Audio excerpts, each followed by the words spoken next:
So you're gonna tell me that you don't have no black cats, no Roman candles, or screaming memes? No. Oh, come on, man. You got no lady fingers, fuzz buttles, snicker bombs, church burners, finger blasters, gut busters, zippity doo-dahs, or crap flappers? No, I don't.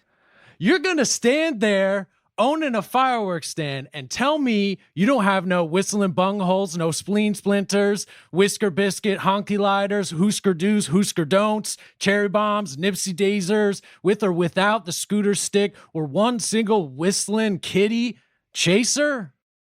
No, because snakes and sparklers are the only ones I like.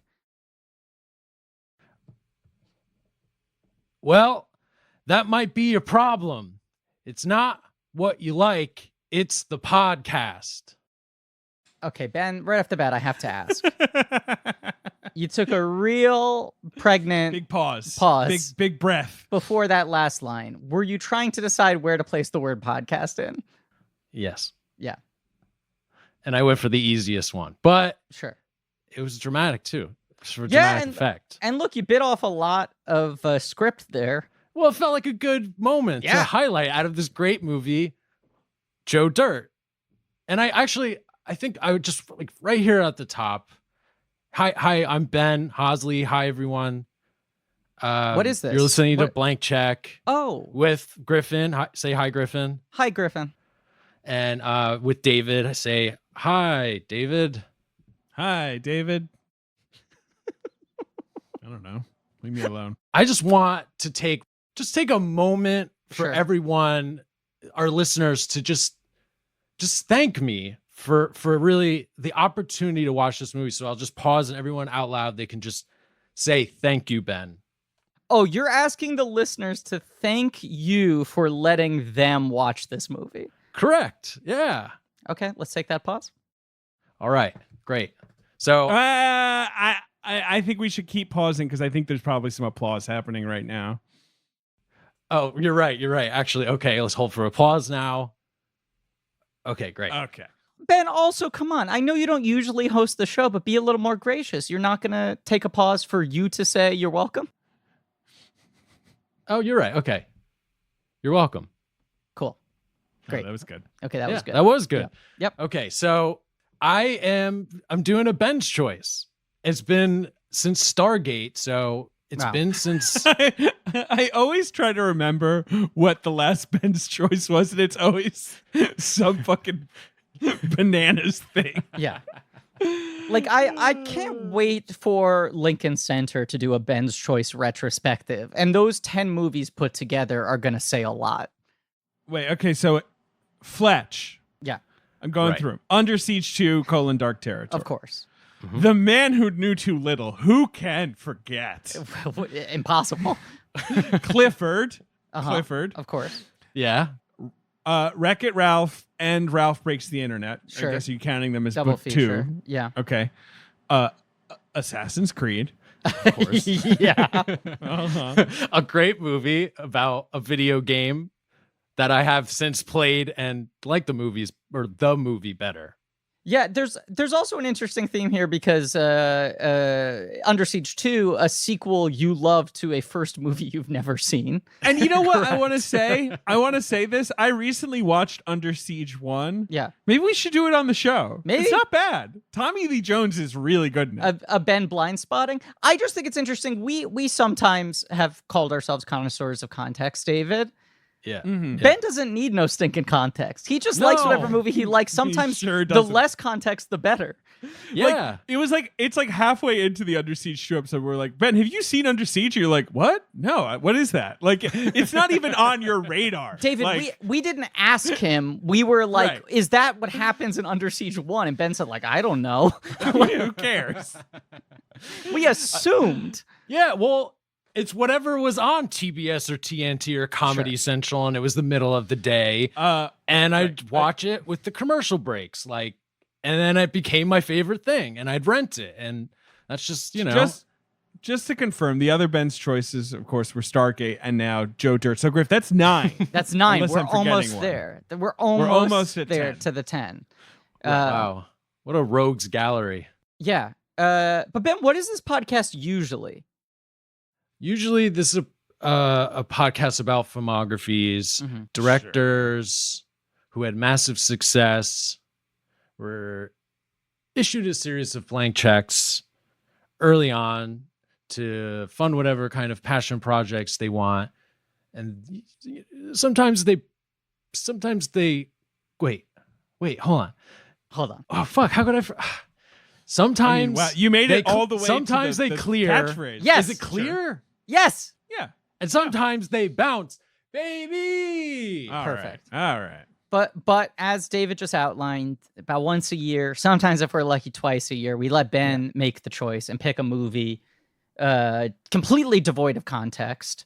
And often we have found that these movies tend to be more blank checks for the stars at the center of the movie than a director, which is what we usually cover. I would say Stargate is the exception to that, except that's sort of the guarantor for the rest of Roland Emmerich's career. But this definitely fits into an interesting place in the David Spade filmography. It does. This is his blank check, right? This is his passion I would project. argue this is his passion project. And I also just want to set one thing up on the table right here. I know I'm not hosting this episode, Ben is, but I want to pin something on the board. Much like you never having played the Assassin's Creed video game before watching that movie 20 times while your girlfriend was sleeping. Much like you having watched Under Siege 2 20 times on your porch without ever bothering to rent the first one. Correct. Not only have you never seen Joe Dirt 2 American Loser, a Crackle original, but you were not even aware it existed until an hour ago. Yeah, I had no idea. I mean, when you said Crackle original, I thought that was like the joke that we all make. It is usually the joke. Yes. Right. Yeah, Right. I didn't realize that Crackle actually had original programming. Is this the only one? It might be the only one. No, look, Ben, I'm pinning it to the board. We'll come back to it later because I am the only one of the three of us who has watched Joe Dirt 2 American Loser, a Crackle original. We'll get back to it as you say. Yeah. But why isn't it just called like, I don't know, Joe Dirtier? Something like that. David, you know? There are many things it should have been called instead, and there are many things that should have been done with that money instead of making that Joe movie. Here's one fun fact I'll throw out. Joe Dirt 2 American Loser, a Crackle original, no longer available to watch on Crackle.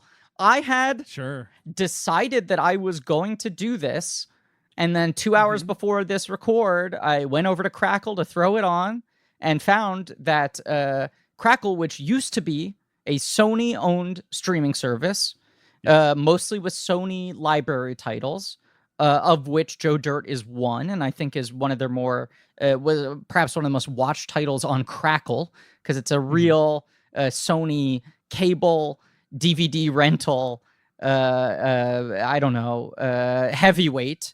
A couple years ago, Sony decided to get out of the streaming service business at the time that everyone else was going all in and sold the majority of Crackle to, do you know this, David? Chicken Soup for the Soul. Chicken Soup for the Soul. Now owns Crackle. Those books? Yep, and mostly uses it for inspirational nonfiction series. But there is some Sony catalog shit on there as well. But Joe Dirt 2 has been taken down. I had to pay $7 to purchase Joe Dirt 2 American Loser, forever. a Crackle original. I could not rent it. It was not an option to rent anywhere. I had to search around to find a service that had it for sale for $7 as opposed to $12 on iTunes. In a way, I feel more sullied. You feel dirty. I feel dirty. I was avoiding that word, to be honest. We should say it. You're right, and we should say it. I would rather have bought a physical copy of Joe Dirt 2 on Blu-ray, because then, upon finishing the movie, I could have just put it out on the street. Burned it. Removed it from my home. This is part of my digital library forever. Honestly, it probably got logged with the FBI, too. Yeah, that probably got you on a watch list or whatever, and that's cool. Absolutely. Joe Dirt 2, American Loser. And we will get to Joe Dirt 2. We'll get to it. At least briefly. Yeah. And by the way, Crackle's name's still all over this movie, despite the fact that you cannot watch it on Crackle. But Well, Ben, when did you first see Joe Dirt? That's gotta we gotta lead off with this, right? Yes. But when did you see it in the theater, or was Joe Dirt a Porch classic? I've seen it in the theater. Sorry, Griffin, go. No, I don't want to kill your momentum there because you're coming in hot. I just want to pair with that the question of what was your relationship to David Spade? Mr. Spade himself, yes. Yeah. Okay. All right. So I didn't see this in a theater. I saw this on a hot porch, baby. Yeah. Hot. It was summer. The porch was hot. Yeah. It was hot, and Joe Dirt was on Comedy Central. Okay. And me and my friend watched it, and we're like, this movie rules. This is one of those movies that it was like a federal law that it play on Comedy Central, like within 60 days of its release, basically. Comedy Central had like a bunch of precogs, right? And then one of those wooden balls started twitching. rolled out, and they said, contact Columbia Pictures, buy cable rights to Joe Dirt. And they called them, and they were like, Joe Dirt, we've never heard of that movie. It was 1993. Right. They were like, just write it down. The second it crosses your freaking desk. Yeah. Okay, Joe Dirt. So anytime this movie was on cable, this was like the movie where it's like, if you come across it, surfing channels, you watch it. That's what Joe Dirt was for me. Sure. Yeah. If I saw it on, I had to watch it. And my relationship to David Spade is I've really liked him on SNL. Mm-hmm. Mm-hmm. He was always, making fun of the celebs. He was always doing the talking head. Hollywood Minute. There you go. And now here's a question. Spade Report. Yeah. Is that the only time that they've had a correspondent on Weekend Update with their own recurring segment that's sort of separate from Weekend Update? That can't be true, right? Just because there's been so much SNL. Like, surely someone else did something like that at some point, right? But Ben is kind of onto something here, that the branding of that was so strong. And another thing that I feel like is forgotten is there was the Saturday Night Dead season, right? Where like SNL is at its lowest. NBC thinks of canceling the show. And Lauren is like, give me another year. I'm going to overhaul the whole cast, right? And that's the year that he fires Farley, he fires Sandler, he fires Rock, or Rock leaves for In Living Color. The only people he keeps are Molly Shannon, who had been on for like half a season, Tim Meadows, who had just sort of joined, a legend, and the third cast member he kept, I believe, was Spade. Oh, McKinney might have joined that season as well. But in that season, that is Sherry O'Terry, Will Ferrell, Chris Kattan, all those people coming in for the first time in the show, establishing a new identity. Spade was kept on, and Spade was not really in sketches. He just did like the Spade Report, but they actually made it its own segment. It wasn't even part of the Weekend Update desk anymore. Like, they paid Spade to, like, we need some continuity. You're so beloved amongst our fans. We're cutting Sandler and Farley, who are proven movie stars at this point. And your best buds. Yes. Like, your fellow guys. And Spade essentially had the, like, TV Funhouse role, where it was like, you have carte blanche, you have 8 minutes a week, you do whatever you want, you have your own writers, you oversee it. You don't have to interfere with the rest of the show at all. Yeah, this is true. And then that was his last season. That was his last season. Yeah. Yes. Yeah. Spade. Yeah, so Spade, he was on SNL, of course. Mm-hmm. We all know that.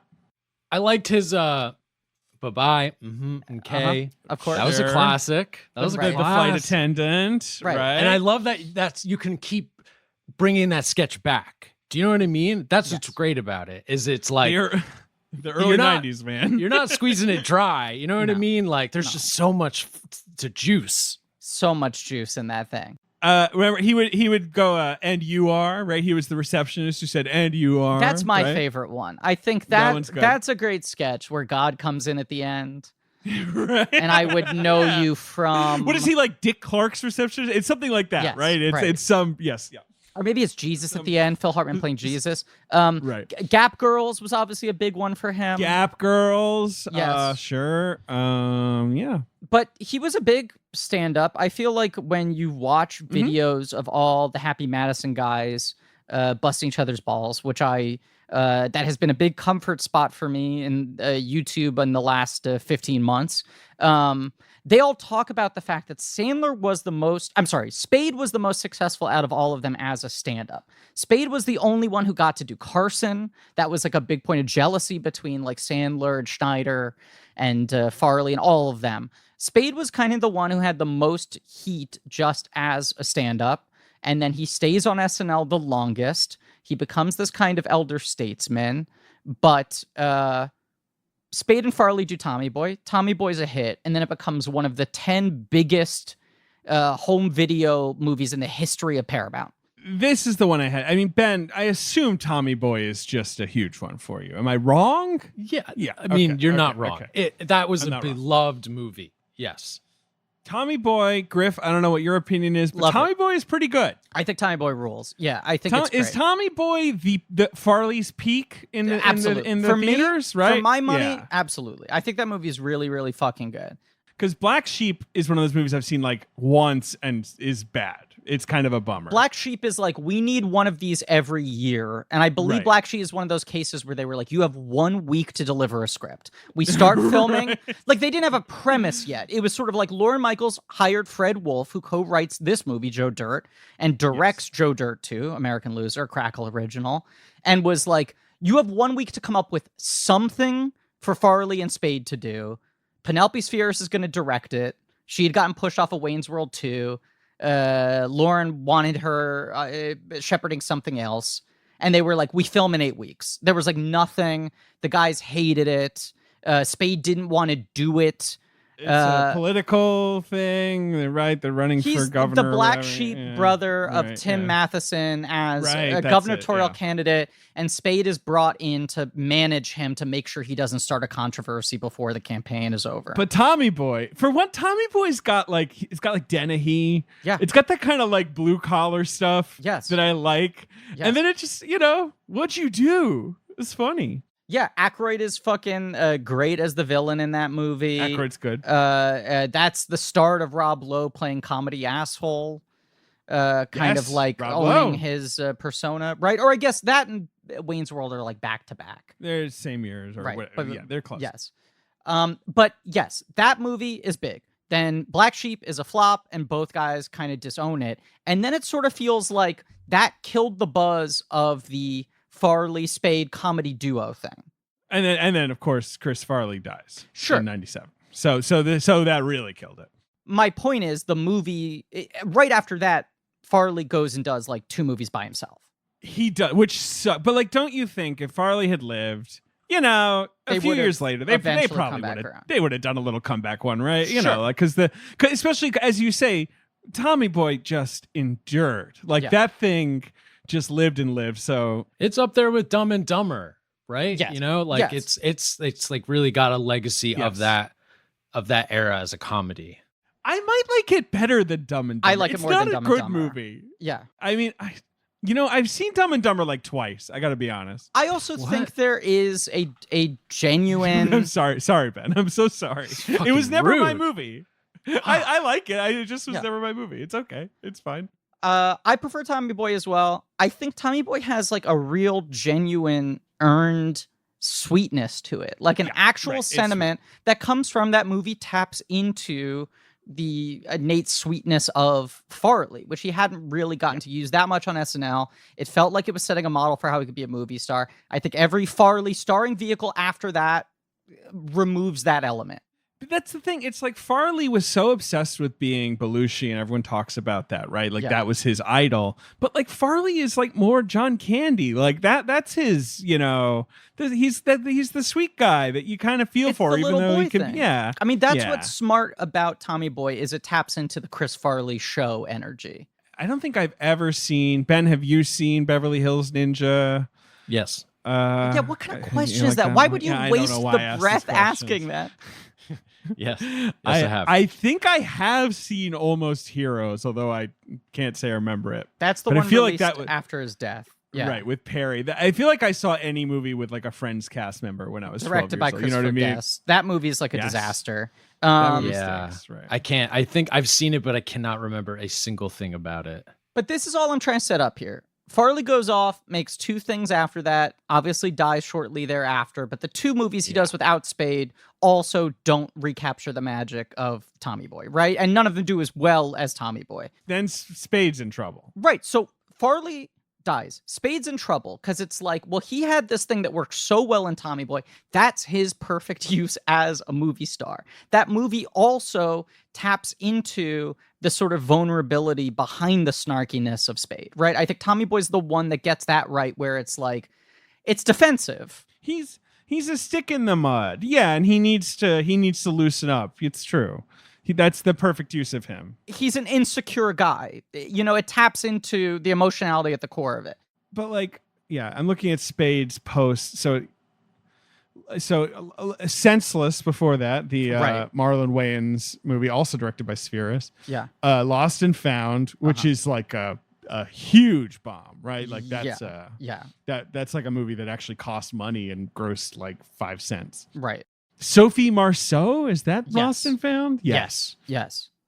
Oh boy. He kidnaps a dog to get closer to the woman and pretends that someone else has kidnapped it or something. Yeah. And then of course, Emperor's New Groove, a long gestating which I think Spade is fantastic in that. Yeah, I also think that is tapped into the exact same use of Spade. It does. Now, we should acknowledge this whole time he is on Just Shoot Me. That's his That's his his safety net. It's right, you're right. I mean, Just Shoot Me. Griff, did you watch Just Shoot Me? Ben, did you watch Just Shoot Me? Did everyone watch Just Shoot Me? I mean, it was in that hammock position where it was so often in between like two sitcoms I did watch that I like would sometimes go like, I'll just stay here and watch that. I've probably seen a good handful of episodes. It was on Thursdays. It was on Thursdays for a bit. It was mostly a Tuesdays show. It was with Frasier. It's just it had such a stacked cast. Yeah. It wasn't bad. Like it was absolutely fine, watchable. I remember. Yeah. It was never good. It ran for 7 years. Like it's just back in the day. And it's like, what's it about? Oh, I don't know. It's set at a fucking fashion magazine. Who cares? Who does David Spade play? I don't know. He plays the creep who's there. Why are you asking me questions? Was the thing. Like that was sort of supposed to be a like George Segal comeback project. Why did I say Laura San Giacomo? Yes. Right. She's a rising person after Sex, Lies, and Videotape, and then they like bring in Spade to be the fucking like dynamite or whatever, and he kind of takes over the show, right? I mean, it's he always has a plot in that show. Like half of that show is like, because Laura San Giacomo is like the daughter of George Segal. Yeah. And she's like, Dad, I want to, do this for myself. And he's like, oh, okay, I smoke cigars. And then there's like a B plot where David Spade is like, hiding in the bathroom, like, watching ladies pee or whatever. I don't like, there's just like Finch. Right. And everyone's like, Finch. These are like the zones of like, he's always like an annoying little twerp. Right. And the question is he a creep? Or is he like the smug, high status kind of like corpy guy, right? It's a weird spot. Yeah. And none of what we've just said, none of any of the things we've talked about, the sitcom, SNL, all his movies, suggests Joe Dirt. You don't see Joe Dirt really in any of this, right? Little guy. I guess that's it. Like the only, I guess that he's playing sort of an underdog, maybe. That's it. But he's usually a kind of high status, incredibly confident guy, right? Like who needs to be taken down a few pegs, right? The X factor we're not talking about in all of this, obviously, is Sandler, right? That Sandler already has movies before he gets kicked off of SNL, and then after SNL, his career goes into Turbo. 98 is Wedding Singer and Waterboy. Now he's a $20 million man. He's one of the biggest stars in Hollywood. What a year. And he immediately extends that umbrella, right? And starts the reputation of, here's Sandler, Happy Madison. He keeps all of his friends employed. It's true. And it's not just that he's getting all his SNL writer cronies to come in and write these movies and get big paydays, but also he's putting all these people in supporting parts. And very quickly it becomes the Sandler farm team where he's able to give these people leading man careers. And Schneider gets to do movies and Spade gets to do movies. And like, fucking on Netflix, Spade's done what, 2, 3 vehicles? The Do-Over is a Spade? Do-Over is a Spade Sandler two-hander, but he's essentially the lead of that. Like, he's the protagonist. And then, what is it? Father of the Year? Uh-huh. Right, with Nat Faxon. And then the Wrong Missy. One. Like, yes. Yeah. He's just been fucking, know... That's the crazy thing about the Sandler Netflix thing. It's not just Sandler movies. You get Kevin James movies. You get like he extended the umbrella, as you put it. Right. And then also what was cool recently is Comedy Central, right? They had at one time the very popular Daily Show and then the Colbert Report. Mm-hmm. And both of those hosts left. They found a replacement for the Daily Show, never figured out what to do with that time slot. Mm-hmm. Now, 11:30. Yeah, right. Yeah, but now it's like, okay, so should we give it to another white guy? And they did. And that was cool. The Showbiz Show. You're talking about the Showbiz Show. Yeah, for like a late night show, like that was the right choice to make.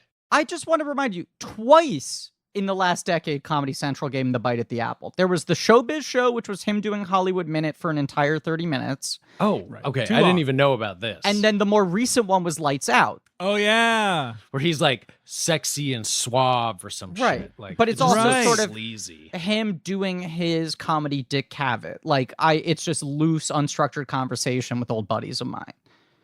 That ran for like 100 episodes. He did a lot of those. He did a lot of those. And like he went on Conan and he was like, we're talking to Jim Jeffries and it's great.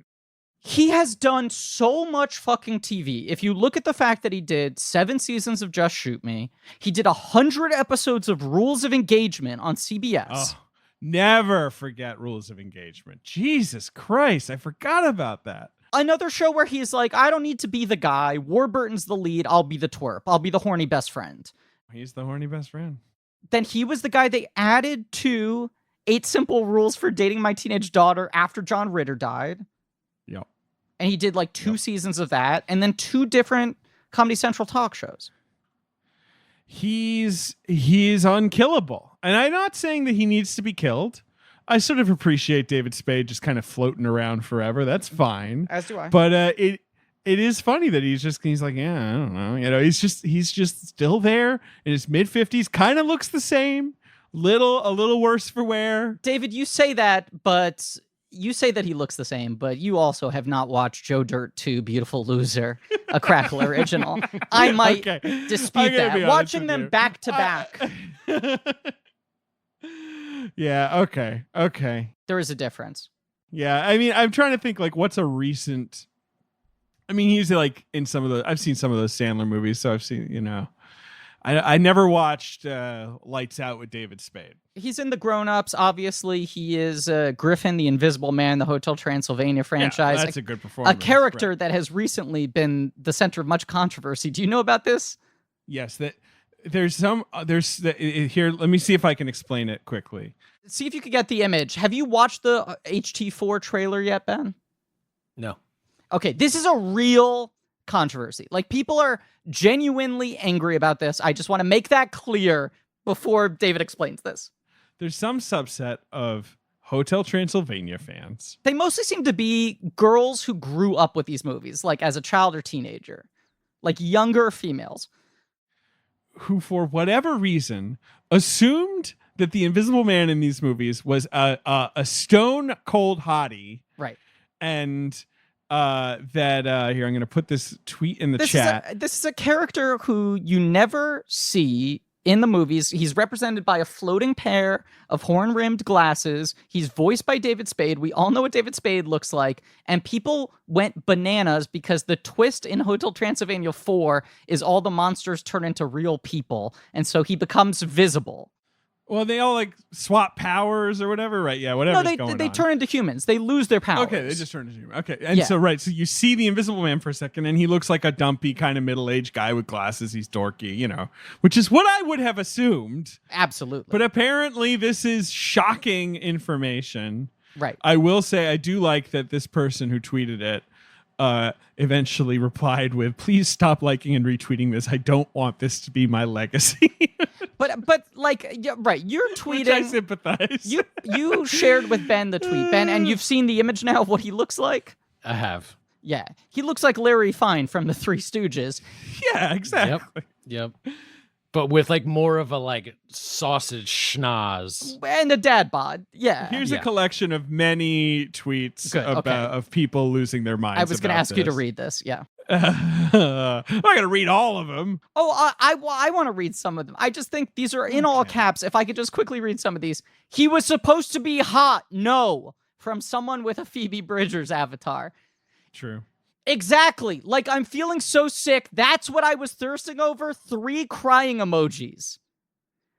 I take it back. The Invisible Man from Hotel Transylvania isn't hot. Who said that he was? And my favorite one, avatar of Cillian Murphy from Peaky Blinders. And the tweet is just, "Fuck you, Hotel Transylvania 4. Why have you done this?" It's so weird. Yeah. Anyway, David Spade is in this position now. There's a change.org petition to make him hot, and it's got 32,000 signatures. Bring, bring, bring. Oh, the phone's ringing. Okay, well, I'll pick up the phone. Click. Hello. Hello. It's an intimidating greeting. Yes, it is. Why don't you bow? I have to bow? Yes, for I am royalty. Who am I addressing right now? I'm sorry.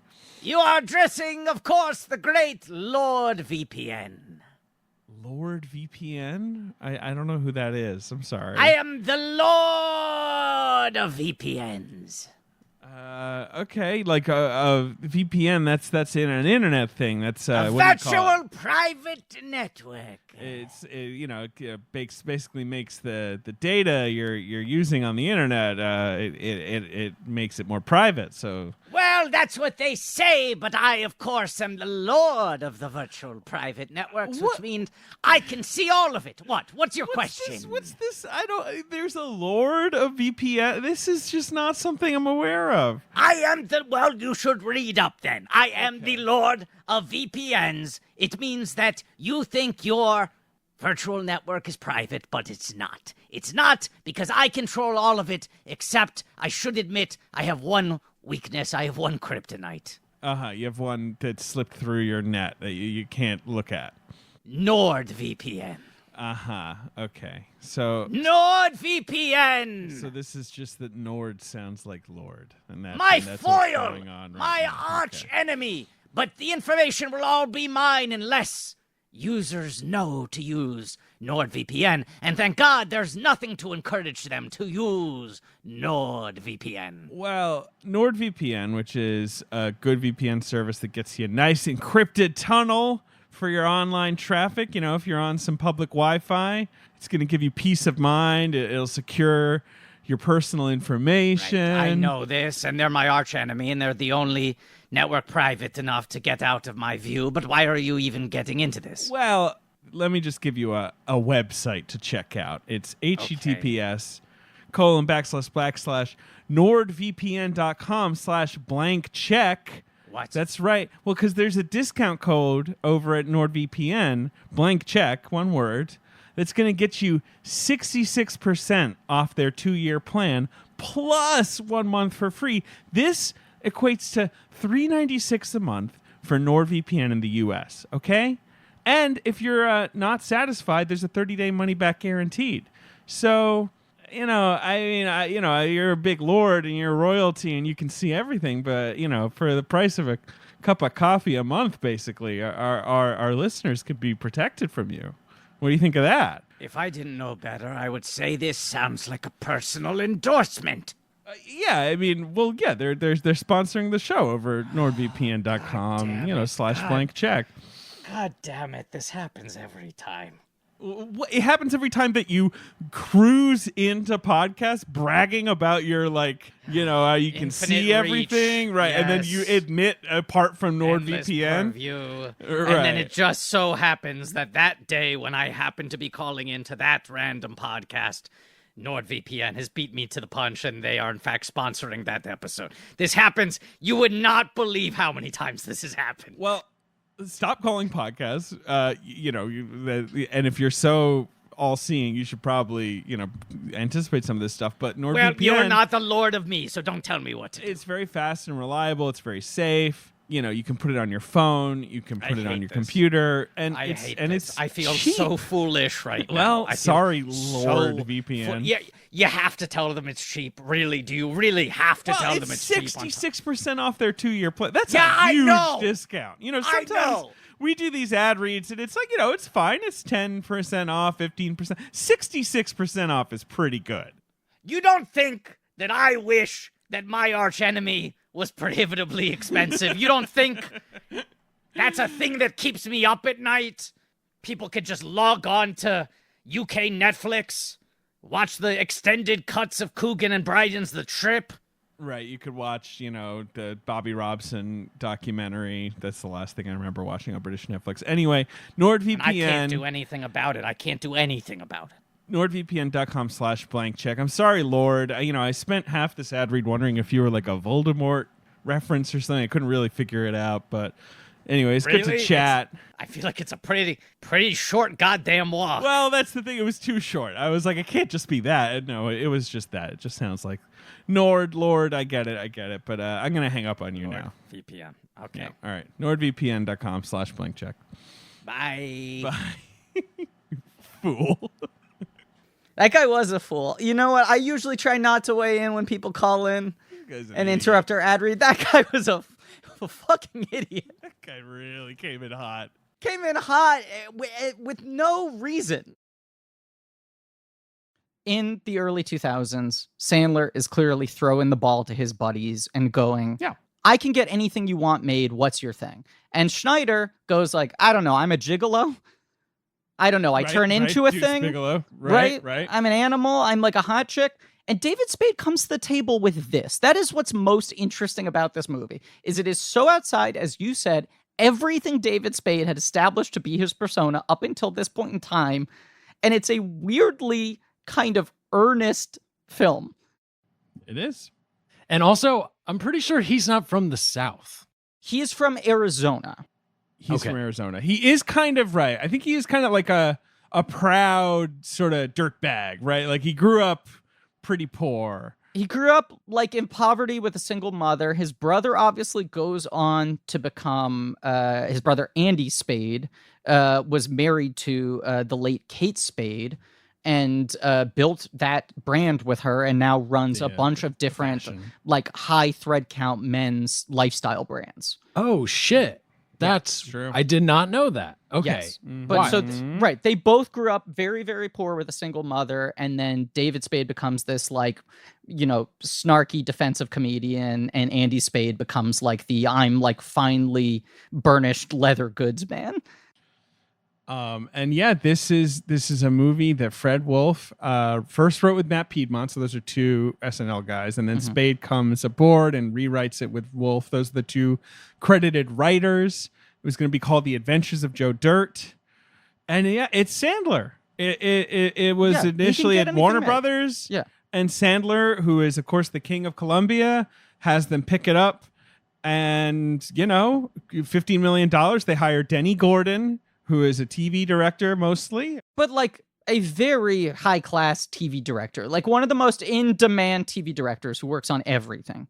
She'd worked on Picket Fences, Chicago Hope, Party of Five, Dawson's Creek. Just a lot of like Ally McBeal was a big show for her. Sports Night. Sure. But what I was gonna say also is after this movie, she does two more films. She does What a Girl Wants with Amanda Bynes, and she does New York Minute with the Olsen twins. And then she just becomes like a real blue chip TV director. Now she works on fucking everything. Office, 30 Rock. Yeah. I'm just looking down the... But like dramas, she did episodes of Legion and Jack Ryan and Bloodline recently. Like she does it all. What a Girl Wants It's not the worst movie of all time. I've never seen it. I know people who think it's Firth kind of throwing fastballs in that one. Yeah. Colin Firth is kind of like, yeah, no one told me this was a bullshit teen comedy. I am going to give my all. That's all I'll say. Rules. JJ Birch, our buddy who is now doing research for us on the podcast, actually went ahead and did research on Joe Dirt, which I didn't even consider was a thing he was going to feel obligated to do. I was like, you know what, JJ? I'm going to sound the alarm. You don't have to, but Joe Dirt, I got an assignment for you if you want it. And this is where we should pause for JJ to thank me for the opportunity to do research. we should. JJ, you better fucking do it. Okay. Let's give the pause. Sorry. All right. In all seriousness, yes. JJ must feel like he got away with a fucking crime being paid to research Joe Dirt. Like, I'm very happy. We pay well. I don't want to brag. I was like, JJ, what do researchers charge? And he was like, this is the range. And I was like, let's go in the upper end of that range. I just want to brag about this. Pride ourselves on paying everyone who works for the podcast. It's increasing number of people on the upper end of that range, or even a little bit above. But the downside of that is you have to research Joe Dirt. I bring this up just because I don't think I would have found this on my own. And it is the thing that kind of functions as a turnkey for this movie to me, that Wolf and Piedmont wrote it not as a Spade vehicle, that it's sort of two things going on independently, right? A lot of these SNL guys leave SNL, go, I guess I should write features now. And a lot of them write scripts that get optioned, that are liked within Hollywood, never get made. Smigel, for years, had so many scripts that could never get made, right? Like Zohan was one of those, where for 20 years, people were like, no fucking way, even after Sandler had become a movie star. Zohan was the toughest sell, right? Right. But this movie doesn't make sense being incubated as a David Spade vehicle. Because Schneider, like, immediately, Sandler goes, I can make you a movie star. He's like, okay, I get it. I look funny. Make movies that play off of me being unlikely as the thing in the title, or magically transforming into that and being concerned and weirded out and trying to turn back. What if I were a hot chick, for example? Only Rob Schneider could ask this. They feel like very strategically designed movies to create a new movie star. Whereas this feels like Spade being like, I can make anything I want and you'll produce it, Sandler. I don't know. My buddies have that script. It's not really on paper a good fit for me, but I'd like to get that made. It's funny because like what he's doing with Farley, it's like, that's his SNL thing. That's his persona. It's what we understand of him. Mm-hmm. Joe Dirt isn't. No. Dickie Roberts, which is his next movie. Ben, are you a Dickie Roberts fan? Oh God, what is that? What is that again? It's the one where he's like a former child star. Yeah. Like, it's got like kind of, a lot of Hollywood jokes in it. Right. He's an 80s child star who is up. His career's bottomed out and he's up for a part in a big movie. And the director says that they don't think he can play it because he hasn't had a normal childhood and he doesn't relate to the script. So he moves in with a family. Wow. Yeah. And has them treat him like their child so he can have a real childhood. I just want to bring up quickly. When they wrote that script, it was supposed to be Martin Scorsese and Robert De Niro, who are considering hiring him for this movie. Okay. I was like, sorry, doing what? Scorsese and De Niro were supposed to appear in the films themselves as the two guys making this movie, considering hiring Dickie Roberts, who gives him the ultimatum that he needs to learn what it's like to have a normal childhood. Sure. And then instead it becomes Rob Reiner and Alec Baldwin. Well, Yeah. So, like, but I'm just saying, like, that one maybe is a little more what you might expect, but even that one's kind of odd. I feel like what you're saying is right. Like, Rob Schneider, he's like, yeah, the animal, the hot chick, put me in the stupidest shit where I'm on the poster just going like, and like, that'll be enough. The poster is the whole thing. The movie is just, Rob Schneider is blank. And then him looking alarmed, right? I am? Yeah, right. I'm the hot chick? Right. It was like so cleanly packaged. Dirt is fascinating in comparison. Spade is, he's not doing that. He's like, I have these kind of really difficult to explain sort of niche characters that I want to be that have kind of a lot going on. Yeah. And so I remember like being in a movie theater and walking past this poster that's David Spade in a cutoff, flannel, mullet, holding a mop, pointy with a sideburns. mullet. Yeah. And it's like, and I'm just like, I don't get it. What is it? I wasn't completely against it, but I didn't know how to sell anyone on it. I wasn't like, let's all go see Joe Dirt because David Spade, he's like this guy called Joe Dirt. Like, I just didn't know where to take it from there. I did see this in theaters. I remember my friend and his mom taking me because I was such an SNL fanatic and such a Sandler family fanatic, and they were too. Like, that was the one mom I knew who liked Sandler movies and would willingly take us to any Sandler adjacent movies. But yes, unlike something like The Waterboy, where I remember seeing that trailer and everyone was like, cool, I get this character. He's doing an SNL. He's doing that voice. Right. I know that. Yeah. He's taking a big swing. There's a voice here. There's a look. There's a setup. I get it. This was like, what is this? What is the premise? There does not seem to be a hook to this movie. It's just this guy. I don't remember the trailer revealing the superstructure of this movie weirdly being like a Forrest Gump-esque yarn. Right. They were just sort of like, here's this guy, Joe Dirt. And it was like, what does he do? Who is he? It's fucking Citizen Kane and Dennis Miller is the Joseph Cotton character or whatever. But you're missing a really important detail with this, Griffin. Sure. There's dirt in the title. Yes. There's another detail which I'm only now putting together as David described the poster. The poster is Joe Dirt kind of standing heroically holding a mop. Holding a mop. Yeah. Who else do we know with a poster like that? Fucking Toxic Avenger, baby. Fucking Toxic Avenger. You want to be a Ben's Choice. Hold a mop on a poster.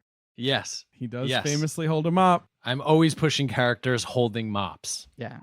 Toxie episode eventual. Yeah, inevitable. Look, Ben has many a choice that is kind of, it's sort of, imagine like this sort of cauldron churning away. And occasionally we get some tongs and we like pull one out and we're like, Joe Dirt, okay. Like, Ben's choice is quite unlike Sophie's choice. It's never just two options. There are always things circulating around. There are many that we put on the spreadsheet and taken out and swapped for something else. But sometimes he just types something in. Sometimes we'll just say, we have a slot here and we'll go, Ben, there's a zone here where a Ben's choice would fit nicely. It's been a little while. What would you put in? And oftentimes we're kind of surprised by the choice, but it also immediately makes perfect sense. That's what I was trying to say. Is like when Ben chose Joe Dirt, I'm like, okay, I get that that's like a cable movie. That's a Comedy Central movie. Sure. Dirt's in the title. Sure. Then I throw this movie on. I've never seen it. I have maybe caught clips, here and there, right? Like I'd probably seen bits.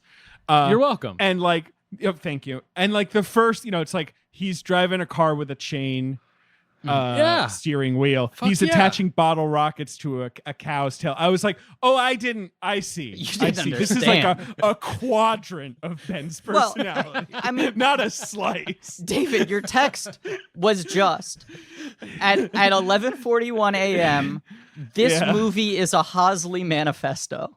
Exactly. I just didn't realize there was so much baked into this character that really, I guess all I knew is like, he's like a trashy guy with a mullet and he has a mop. Like, I didn't know, as you said, Griffin, that there was this like whole life story superstructure going on, like the search for the parents. Like, I didn't know any of that was in here, but there's just a lot about Joe Dirt that must speak to Ben. I mean, let's just talk about Joe Dirt's jobs in this movie. Great. He goes from janitor, right? Well, rather, okay. He starts out sign wearer, oil rig worker, carny, janitor at a school, crock show performer, to national sensation and author of Life's Garden, Dig It. Or Life's a Garden, Dig It. That is cool as hell. Like, in the sense of when I was a kid, I was like, I've always wanted to be a carny. I've always wanted to fucking like be a croc. I've gone to croc shows before, man. They're fucking put your head in a gator. That's fucking crazy. Wow. I feel like you wanted to be someone that people were scared of, but not in a way where it's like they're scared of you because you're like a heavy who's going to beat them up. They're just kind of scared of your energy. They're just like a little like, steer clear of that guy. You know what I mean? Like, that guy, yeah, he's in another world. I'm a weird guy. Yeah. I'm okay with that assessment, David. I, much like Ben, have seen this movie many times. I saw it in theaters, as I said, and I also feel like I watched it many times on Comedy Central. I probably had not seen it in 10 years, but there was a period of time where I was watching almost every time it was on. I would kind of get sucked in. And I remember being kind of underwhelmed by it in theaters as such a big Sandler fan and even a Schneider fan and Spade fan, like all of them at this point in time. But it was one of those movies that like every time I rewatched it kind of grew for me. I've always had this kind of soft spot for it. And I do think just like the literal framing device of this movie, I find kind of poignant, but I also like the framing of this character. People talk about like fucking all these screenwriting books that give you like the hack on what you need to do to make a character likable, right? And save the cat shit and whatever. And so often studios are counterintuitively going like, we need this character to be cool. We need to make him really cool and high status and awesome so the audience likes him. The framing of this character and how he's introduced is so unconventional. And I find it so intriguing immediately, where it's just like, here's this weird anomalous guy, right? Unlike most movies of this era, like big character comedies with a comedian putting on a wig and doing a funny voice and whatever, right? Those movies exist in a universe where the character fits into that universe. So for example, like even in The Waterboy, if Bobby Boucher is the character who everyone's making fun of, he still feels like he's in the right movie, you know? Whereas, like, Joe Dirt, immediately, every other character in the universe of this film is like, who the fuck is this guy? Not just this guy's a loser, but like, are you for fucking real? And what this movie essentially does is, here's a guy you would see on a poster at a mall and go, that movie looks stupid. And what if we force you to actually reckon with him as a real human being with thoughts and feelings and scars?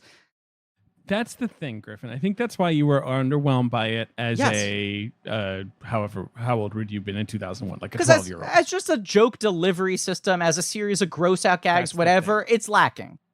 Those Sandler movies, especially the, Billy Madison, Waterboy, those early ones. Right. Yes, they have the little narrative arc of this weird guy is going to make good, but it's a lot of sketchy stuff. Yeah. They're good joke delivery machines. The characters jump, the supporting characters jump off the screen. Now, it's not like Joe Dirt doesn't have that, but there's a weird soulfulness to Joe Dirt. Yes. That sort of slows it down. Yeah.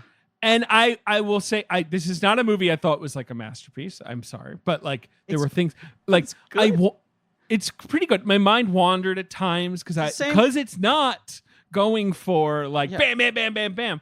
And I guess I keep trying to circle back around to Spade where I'm like, is that Spade's energy? But then I'm like, not really. He's kind of like a wisecracker most of the time. And like an asshole and a twerp. He's like a zinger guy. Right. So like, is this just some weird, like, he's in a bit of a low moment, he wants to try something different, or is this just like the passion-y thing he had to get out? I don't know. It's not written for him, as we said, right? No. Although he was, he jumped on and he helped it happen. But yeah. I think he liked the script. He made it clear that no one was going to fucking greenlight a movie with him after Lost and Found, and he was sort of in a zone where it's like, I don't know, I guess he's a sitcom guy. I guess I'll ride that for the rest of his life. Sandler says, like, what do you want to do? He goes, Joe Dirt. He goes, I'll produce that. Spade's like, you don't have to. And Sandler's like, okay. I think unlike Schneider, who perhaps was like, I'll take everything you got. Give me all the goodwill you have, Sandler. Spade was like, I don't want you ruining your cachet on me. But like Sandler was very much behind this movie. This is, fairly early days of Happy Madison branching out into other people's vehicles. Schneider was the only other person who was kind of in line before Spade. But yes, I think because I did the other night, couldn't sleep. I did a marathon of all the American Pie movies. And that was sort of making me think about that wave of like the Farrelly Brothers comedies and the American Pie movies as like the most high profile ones. But even like the shittier tiers of that, it was like building comedies around a couple you won't believe this fucking thing that happens scenes, right? Right. Like in R-rated movies, it's like they come in the beer, he fucks the pie, there's jizz in the hair, right? It's like those fucking like visual gross out insane set piece scenes. And I feel like this movie has a couple of those. Like there are two there are two set pieces that are built around poop, right? There are two plot threads that are built around Joe Dirt being embarrassed by his proximity to poop. Like, you know, mistaking poop for something else. I got poo on me. That shit, despite it currently being my virtual background, him eating a burger of fries off a big chunk of space poop. That's the stuff for me that is like, oh, okay, whatever. And I think when I was 12 seeing this movie in theaters, I was like, this is less funny than the other versions of this I've seen in other movies. Even at 12, you were like, all right, I feel pandered to. Right. But the thing that fucking works for this movie is a lot of the dialogue and just the general, like, kind of soulfulness and the interrogation of this character. The kind of aw shucks energy of it, the way it starts with him on the back foot and people being mean to him. Yes. And you're like, what's your fucking problem? Like, this guy's fun. And what's endearing about this guy right off the bat, right? This movie starts with, like, 3 minutes of people just fucking dunking on this guy at his workplace, right? He's treated as some weird curio. Like, he gets shoved hard. Yeah. Right. He's getting bullied by adults as an adult man. Yeah. Working as a janitor in an office, right? Mm-hmm. And Dennis Miller, in probably the best use of Dennis Miller as a quote-unquote actor ever. This is like the only way to use Dennis Miller in a movie. Kind of an outstanding use of him. He's fucking great. He is like so in the pocket. Like, he's kind of in the pocket. He is. And like he's in the pocket with the obvious Miller-esque like slams, but I also think he plays well the arc of this guy against his better judgment, starting to get emotionally invested in the Joe Dirt thing. Because it's set up that it's like he's Dennis Miller, right? To some degree, he's playing himself. I know the character's name isn't Dennis Miller. He's playing a radio host who's a shock jock, like a daytime talk show. Right. I was gonna say he's doing the Dennis Miller comedic persona, but he's kind of framed as like a local Howard Stern, right? Who has like a very avid listenership, but also is like bringing people in to make fun of them. Is this whack pack kind of guy where it's like, if I find some lunatic, I'll put him in mic and I'll like give them the stage, but take every possible shot I can at this person at their expense. He just can't get over how this guy looks, that his name is Joe Dirt. Yeah, I mean, you know, he was born without the top of his skull, so they put a mullet wig on him. So, you know, he does kind of look like a dang-ass freak. Right. There's that, you know. But here's the thing that's key for me. When they bring him on and they're mocking him to his face, Joe Dirt both understands that he's the butt of the joke, right? He's not someone so craven for attention that he's willing to debase himself. He's just kind of like, look, I've been me my whole life. Most people don't like it. Everyone makes fun of me. I stand tall. Like he's got this, not defensiveness, but this pride in himself where it's like, you're not going to change me.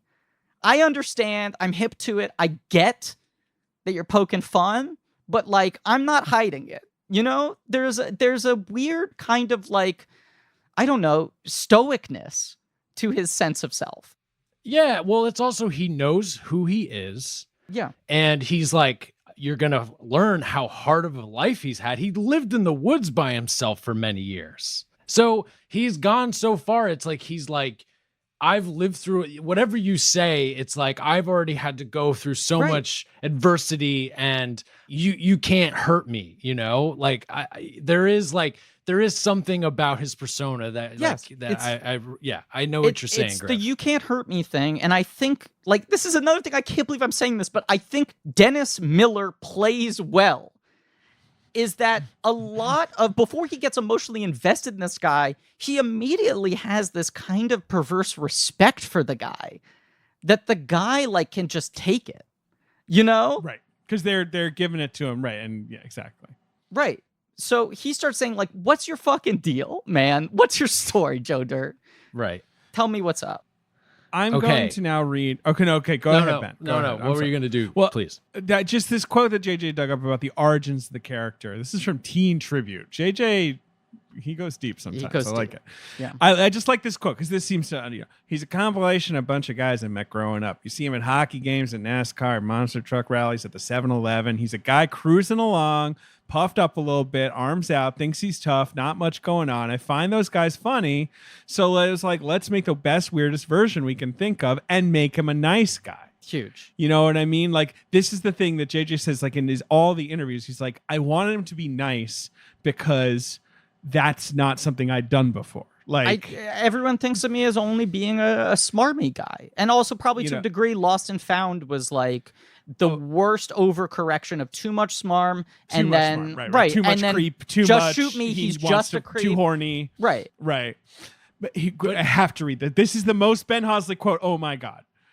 We gave him a funny haircut and a stupid outfit and had him say dang a lot. That's the recipe for success. Just say dang a lot. Like, so literally the word dang. Mm-hmm. Mm-hmm. A Ben Hosley fave, let's be honest. Also, Yes. The co-writer grew up in Montana and he worked on oil rigs and in carnivals and a bong shop. Hell Right, yeah. right. So they're dipping into just like, it's kind of like how Baby Boy, Singleton's just like, what's up with that guy? Like, no one makes a movie about this guy. Right. And like, that's what this is. The other thing it reminds me of in that sense is Roman J. Israel Esquire, where it's like, make an entire movie about the guy you walk past and go, what's his life? Yeah, like, who's this middle-aged guy with like weird like 90s headphones? You listening to a Walkman? Who is this guy? Right. He's holding like 18 reams of paper. Like, who is this fucking suit? Like, is he going to work? What a good movie. Is he homeless? Yeah. Like, what's the deal? Good movie. Something else I wanted to say, I think that is so genius about this choice with the character is it also makes it really easy for, I think, some kinds of audiences to just laugh at him. Yes. You know what I mean? Like, where they are like, look at this loser. Like, I feel like it has like, it can play a lot of different ways too.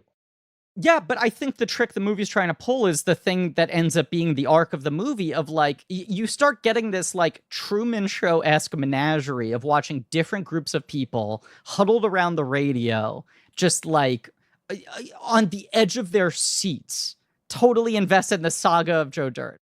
Yeah, and like for 90% of the movie, every time they cut to one of these people, it's at one of the most embarrassing low points in a Joe Dirt story. And you're seeing groups of people at a nail salon, at a bar, at a construction site, whatever, going like, this fucking idiot, are you kidding me?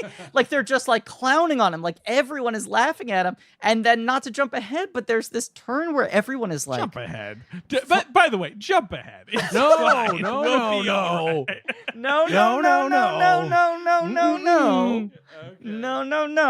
But I do like that, like, everyone's like, oh, fuck, I actually care for Joe Dirt. He has lived a tragic life. I gotta say this. There's a Twitter account that's at Joe Dirt that just tweets Joe Dirt quotes. A lot of shit'll buff out. Like a lot of that over and over again. Life's a garden, anytime it tweets, I got the poo on me. Anytime, which seems to be like a few times a year. Yeah. Drill faves it.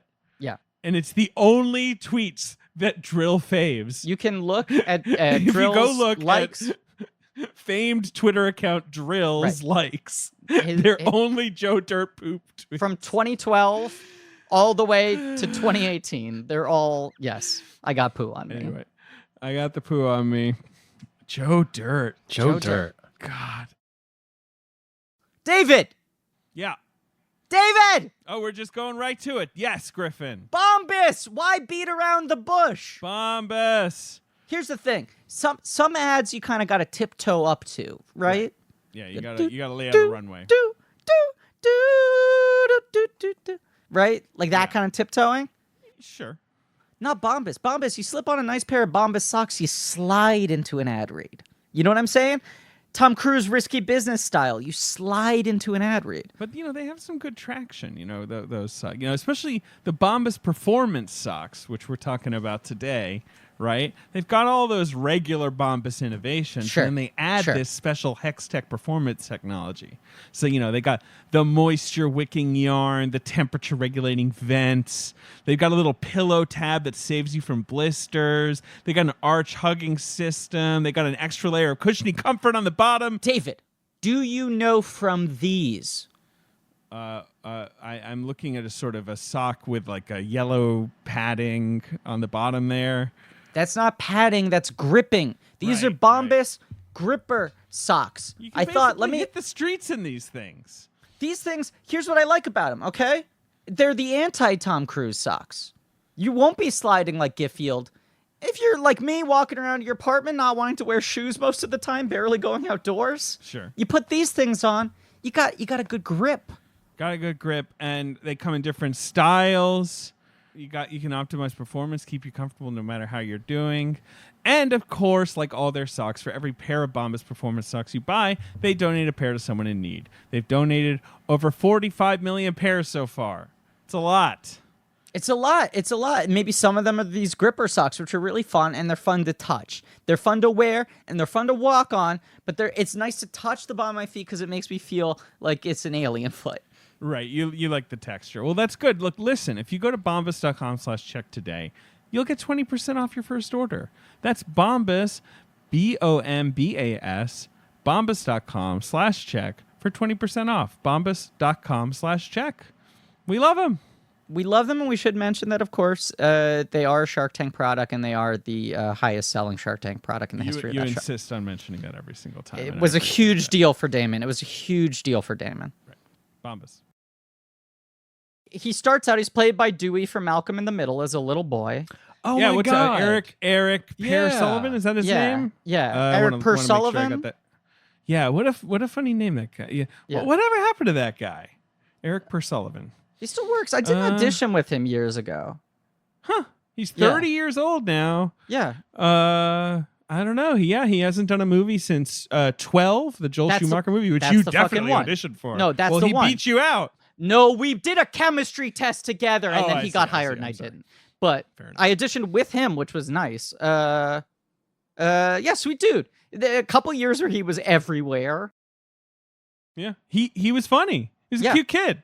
He was like the weird kid, though, right? That was his deal. He had like his ears stuck out, and he had kind of odd energy. He's very funny on Malcolm in the Middle.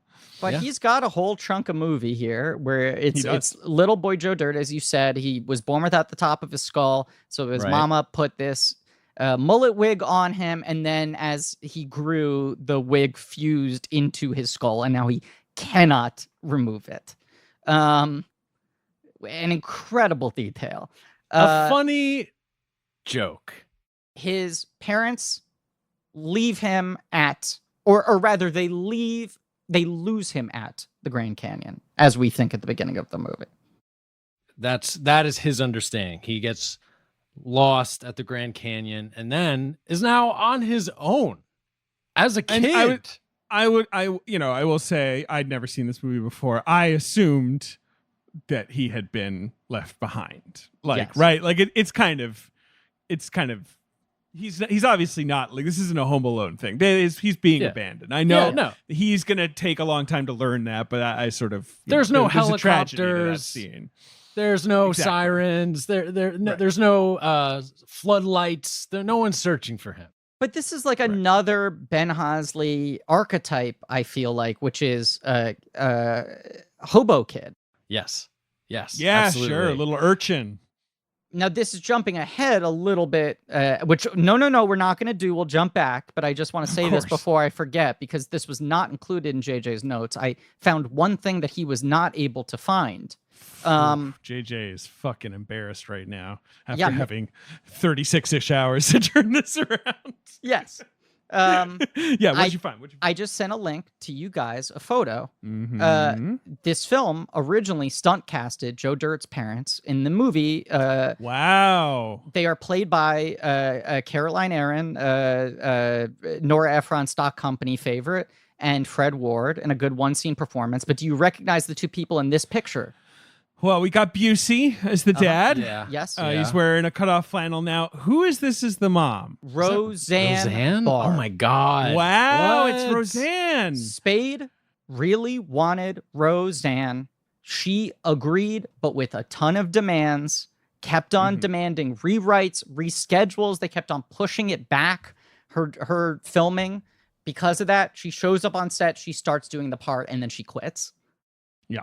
Well, she wouldn't have been the right. The people, those actors are like great. Those are great choices. That's great casting. Yeah. Fred Ward's particularly good.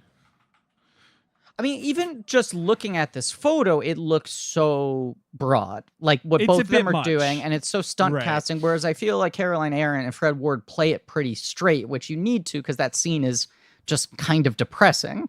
That scene's kind of sad, and Fred Ward is really good in it, that like he's really good at playing a douchebag who barely understands that he's a douchebag. Right. You know what I mean? Yes. Like he kind of believes what he's saying, where he's like, come on, right? Yeah.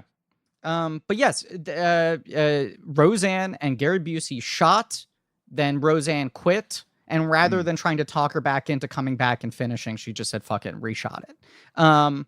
So yes, he's like a kid riding the rails, right? And then sleeping in the woods, and he comes across a meteorite one night. Right. That's the transition from child Joe Dirt to adult Joe Dirt is space poop. Gotta say, did not see that coming. Didn't see it coming. Well, because you know, in a life, you have significant moments, David. I think seeing a meteorite hit the ground would be one of those for anybody. Yeah, that'd be a big boy. Right. Right. So the meteorite's like his best friend. He has it in a red wagon. He drags it behind him. He eats fast food off of it. And then he goes to get it like appraised. They tell him, in fact, it is a frozen chunk of space poop from an airplane, right? Yeah. Yes. Yeah. Which that's not a thing though, right? Planes dropping poop like that? Isn't that a thing? Like that planes, I think it's not usual, but like it's happened that like a plane might accidentally dump its waste, from the sky or whatever, and like frozen. It's called blue ice. Yeah. Oh. Yeah. They're not allowed to do it, but like, it's happened that it's like leaked out or whatever and like smashed a hole in your house or whatever. Fucking disgusting. Yeah. Wow. Hey. Ugh. So, after the appraisal, this movie just jumps, right? It's just jumping around like it's this guy's life. So now we're in Silvertown, and this is where he meets Brandy, and I feel like where exactly? What's the location, David, that he meets Brandy first, and the dog Charlie? Yeah, David, describe it. What would you say it is? The location. It's a small town. No, but they're What's happening? Where are they? What are they on? What are they standing on? Please just put me out of my misery. A porch, David. A dang ass Dog's porch. got his nuts frozen to a porch. I'm sorry. They're on a porch, of course. Yeah. Damn. What a fool I was to forget your favorite aesthetic. Yeah. But it's meet cute a la Joe Dirt is dog with long balls has gotten them frozen to the planks of a porch. Joe Dirt meets the most beautiful woman he's ever seen in his life, begs her to go get warm water and a spatula. I would just want to say, we kicked off this episode being like, this movie's kind of like low on bits, not very sketchy, and kind of a little more soulful. And now we're just like, so after the space poop is the dog balls. This is the front loading. This is the front loading. Yeah, this is the section of the movie where Joe Dirt just takes L's, and then it cuts to Dennis Miller coming up with a quip on the L, and then everyone in America laughing at the double embarrassment. It's like also, it's just, this is right. The producers are like 30 pages and they're like, yeah, fine. We get it. Sandler. Okay, sure. $15 million. Go make it. Yeah. They stop reading at the dog balls and they say, let's go. Fine. Yeah. This is Brittany Daniel, who was best known before this for being a double mint twin. Her and her sister were both models, her identical twin, and then they did the Sweet Valley High TV show together. And then her sister kind of retired, and this is the beginning of Brittany Daniels' like comedy career. And then she goes on to be in like the Wayans Brothers movies. She was in a relationship with Keenen Ivory Wayans for like 15 years. Yeah. But she was on that show Girlfriends, the Kenya Barris show, right? Didn't he create that? No, she's on the Game, which is the Girlfriend spinoff. Gotcha. Which aired on the CW for, I want to say like, it aired on the CW for 3 years and then on BET for like another 6 or whatever. Right. It didn't go away. What else did she do? She was on Sweet Valley High, like you say. I don't know her that well. I see. You know what? Her. She's been on Blackish. She's done some Kenya Barris shows. Right. And she's been on Always Sunny a lot. Right. She's in Joe Dirt too, is she not? She was a return. She is. Yes. There are 4 returning cast members in Joe Dirt 2 from my recollection. 5. And you'd be surprised by who didn't return and who did, but we'll get to that later. But she's like, this is that tricky fucking thing to do. Like the Sandler wife becomes such a thankless part at a certain point. The thing with the Sandler wife, though, is it's like not only are the parts thankless, but it's usually occupied by like Oscar-nominated movie stars. Where you're like, what is Salma Hayek doing? Like, what is this? Right. It used to work better where it's having like fun, right? That's this Brittany Daniel, like Bridget Wilson in Bridget Wilson's in Billy Madison, and then Julie Bowen's in Happy Gilmore. Like those are the good ones where it feels like they actually get to like have comedy themselves.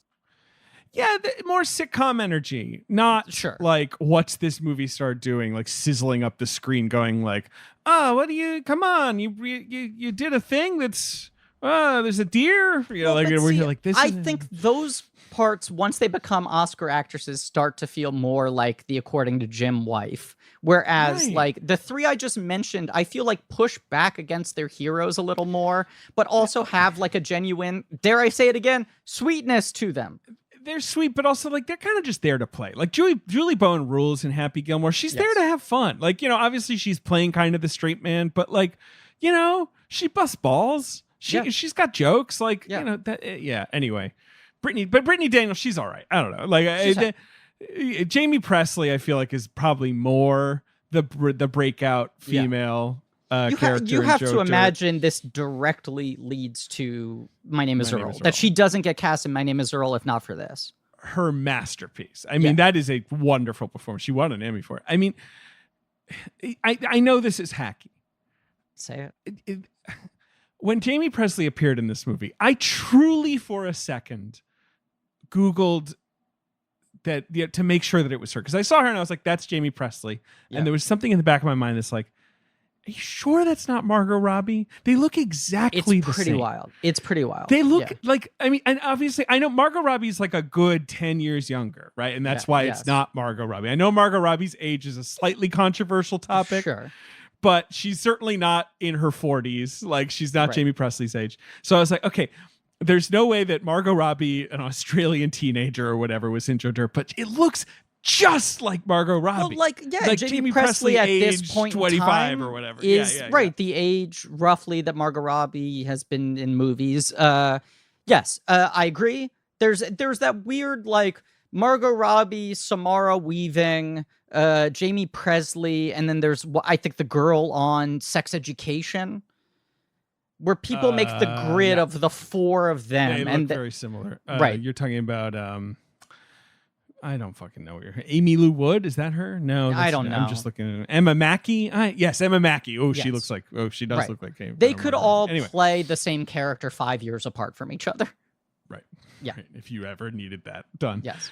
Anyway. Okay. Yes, he meets Brittany Daniel. Yes. So okay, and then I guess we should also talk about then Kid Rock being in this movie and how he's a fucking piece of shit in this movie and he's a fucking piece of shit in real life. Right. But I mean, only in 2001 is Kid Rock stunt casting crucial to a movie, right? And, like how crucial. slim is that window? Crucial. He was a huge part of the marketing campaign. They were like, it's his film debut.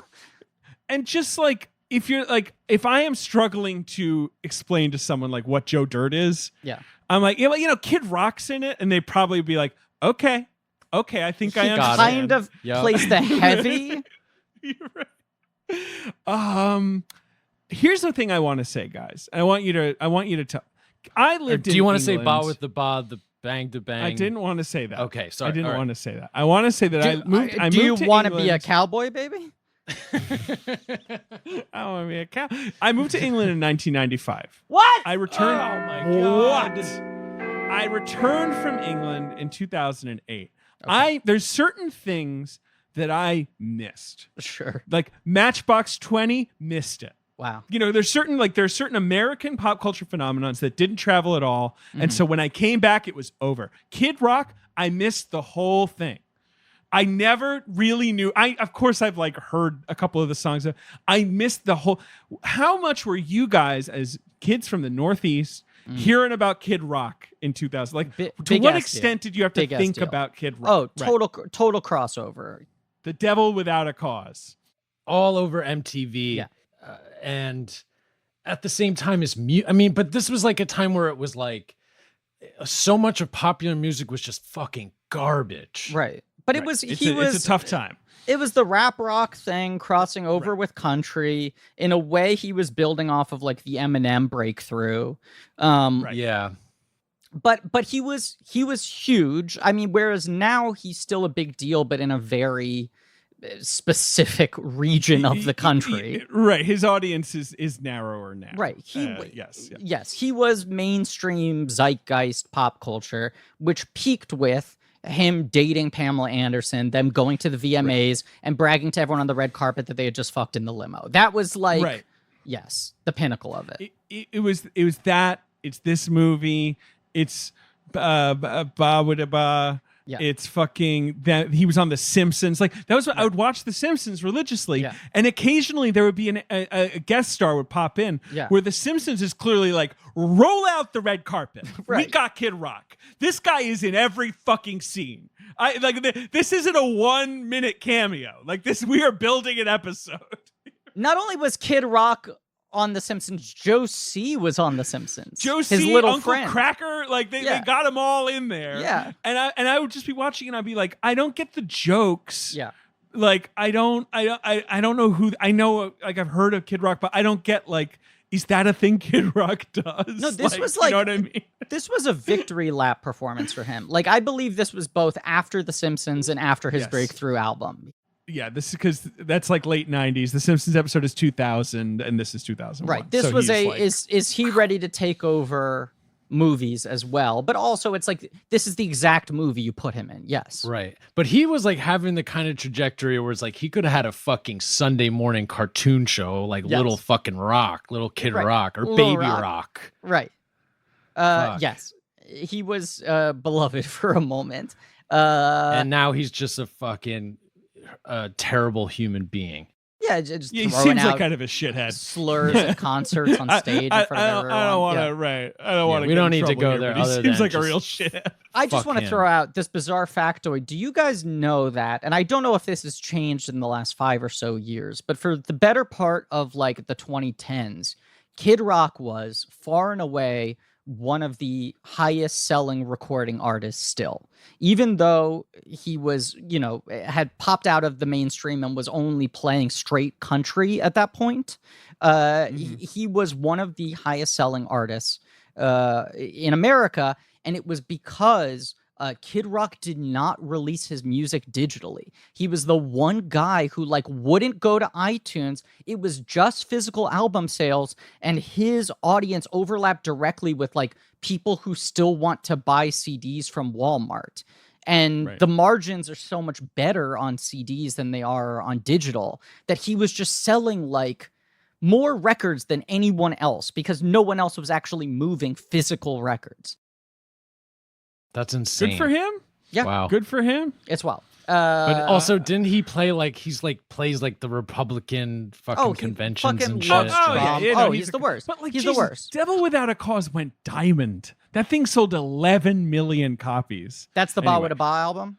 That's the big one. Yes, that's. But I bring that up just because that is kind of why he's still been able to retain this prominence within the sort of like Trump adjacent circles, because he just got so big within his narrow zone.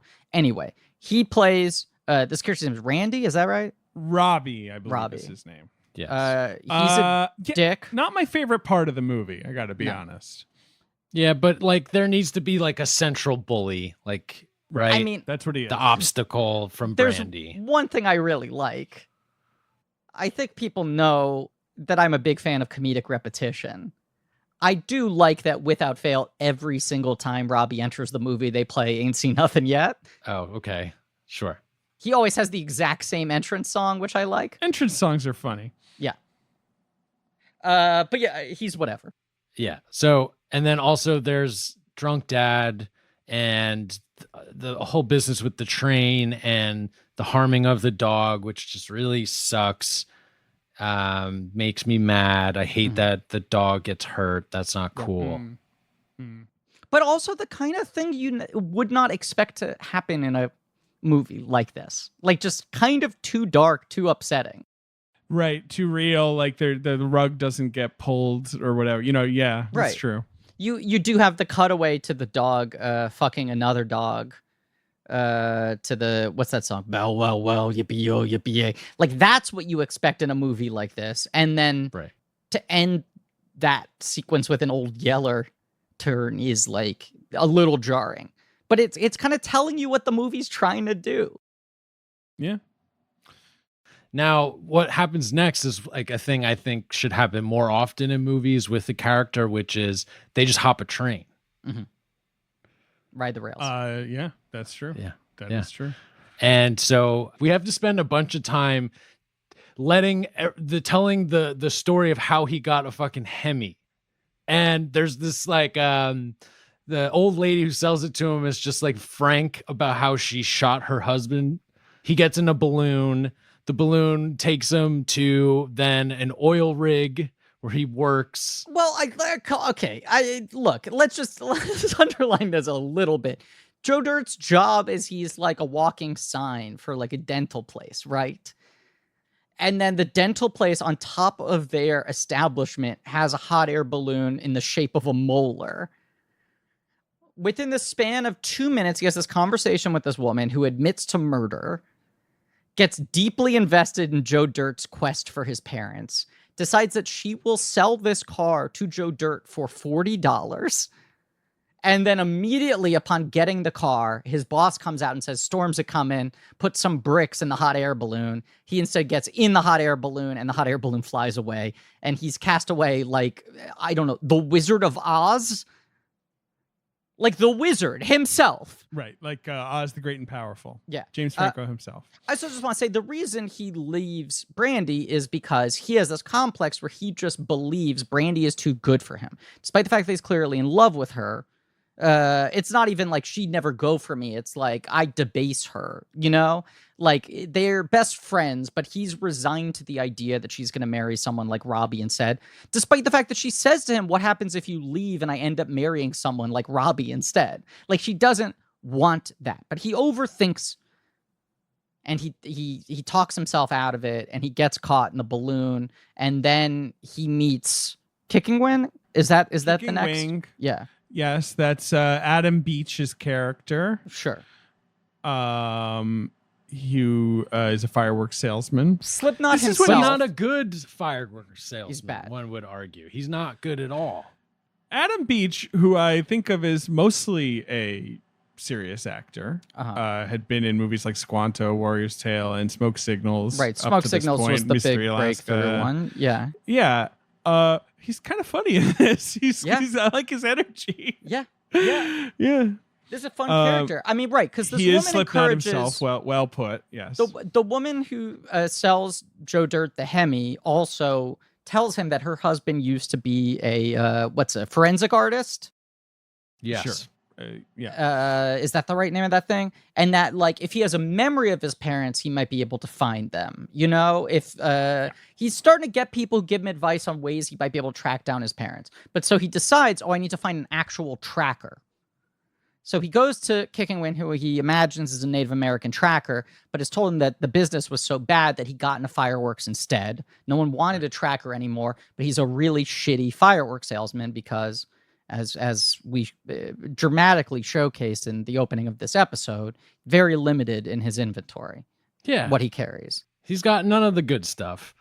But they end up instead spending a bunch of time just blowing shit up with fireworks, which is fucking great and fun. Joe Dirt Don't you love to see that, guys? The art of fireworks. Yeah. Yeah. There's nothing better than shooting off fireworks and then blowing up stuff with like gasoline. That's fun as hell.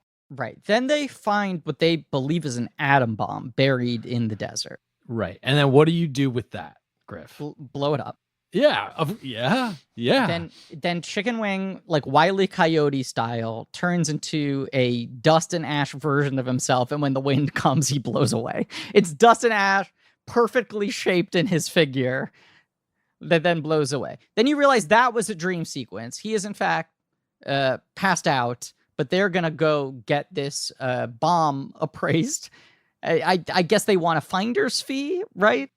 Well, no. They're going to use the bomb. Oh, he's going to strap it to himself. Yes. And he's going to go to this Grand Canyon tour bus company who will have the records of his parents or, visiting on that day. So he could start to like pick through the names and start to track these people down. Right. So he's threatening everybody, right, at this bus depot, whatever. Yep. And he's like, I'm going to hit this atom bomb with a hammer if you don't give me the info. Well, guess what? It wasn't a bomb. It wasn't a bomb. You'll never It's a bunch of dang poop. It was a poop silo. I got the poo on me. He got the poo on him. Now, can we say honest? This is the wrong number of Joe Dirt thinks he's found something valuable, turns out to be poop in a movie. You can't do it 2 times. You could do it one time, or you could do it 3 times. This is my argument, Ben. They need to do it one more. If they're doing it twice, they need to do it at least one more time. I think that's a fair argument. So, Griff, you don't think this scene is like the sort of cathartic scene in Best Picture winner Slumdog Millionaire where he's got a lot of poop? But they only do it one time. That's the point. I know, I'm just saying. I think Danny Boyle saw this movie absolutely. And went like, Comedy rule of 3 is that 1 time is an occurrence, 2 times is a coincidence, 3 times is a pattern. Right. They need to let this shit be a pattern, baby. They do. They need to let this shit be a pattern, baby. I'm trying to think of some other. Well, there's the Buffalo Bob guy. Right. Well, hold on. Don't worry. I got all of this written down. All right. I made sure to do my homework, but I wanted to talk about there is a moment here because essentially where we're at now is the end of day 1 of his conversation, right, on the radio. Dennis Miller, yes. And he's reflecting, and we have a Dave Matthews Band drop. Now, I feel like there's a little tiny window of time where I guess that was the thing, right? But do you think that we should bring it back? I actually don't mind Dave Matthews Band. I'm not passionate about them, but I also think sometimes, they get a little too much. They're kind of the butt of jokes, right? And Sandler, it's like they're in there. Dave Matthews. Dave Matthews has been in a couple movies. Yeah, he's in the movies and all that. But I just want to say that's another one that never made it to Britain. Every time they had a record, they would fucking try to sell English people on it, and I don't know why, but I think the energy could not transfer. But anyway, Dave Matthews Band. I think you're right, Ben. This is their window. Is this around the same time that Dave Matthews gets in trouble for his tour van dumping a bunch of poop into a river? The poop. It's a good question. Only because we're talking about the amount of poop reveals in Joe Dirt. It's true. The poop bus incident happened in 2004. So, okay. It's a few years later, but not long. Not long. Yeah. 800 pounds of poop. that was one of those things where just headline writers had a field day with that fucking thing. Because it was just like, Dave Matthews releases his worst album yet. Drops another one. Good stuff. Yes. Okay, so this whole carnival scene where we meet Jamie Presley, and it's the very two trashy people just having a hookup, right? But then it sort of is that whole country music, exaggerated trope of people sleeping with their cousins and their sisters kind of stuff.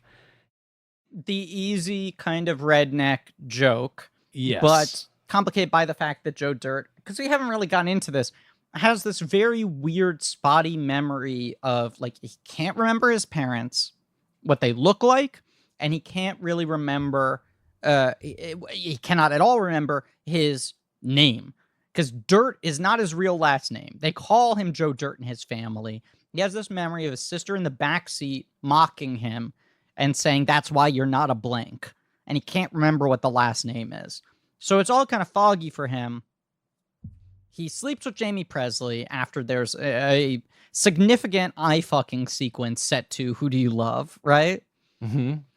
And then after sleeping together, what's the thing that reminds him at first? It's just something she says that brings back the flashback, and then right. He drops her off, and he has this stupid scene where in the mirror where he's talking it through. Well, he's like, did you ever have a brother? Did you ever go to the Grand Canyon? This and that. Yeah, something like that. And he's like, come on, man, that's your sister in there. You have to treat her right. And then it cuts again to the shack shaking and their moans of pleasure. So then you go back out to Dennis Miller. This is a thing I want to acknowledge quickly. The way that Dennis Miller, and Fred Wolf is the other guy at the radio station, right? But also the groups of people listening to this story over the radio relate to it, is not as if they are hearing this guy telling his story, as if they are seeing the movie.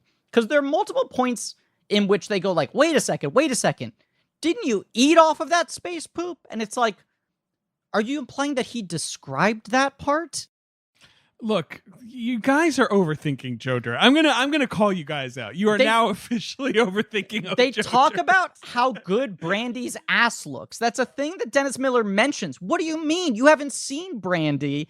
And then this is a game. This is a joke that only works off of the editing of the imagery. The stark, hard cut to outside the house. They're having sex again.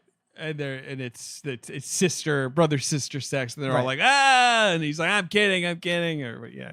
But Joe Dirt paints with the brush. I mean, exactly. You just have to imagine Joe Dirt on the radio being like, and then we were going at it, and it was like, you're my sister. He's a florid storyteller, but yes, he reveals that he wasn't. He did in fact clear that she was not his sister, and then they tried to have sex again, and then it wasn't good for him anymore. So then he pretended she was a sister, and then Joe Dirt claims he was just kidding.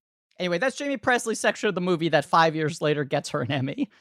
Look, she's good in this and great later on. Right, she's like the girl from Poison Ivy before this. And she's right.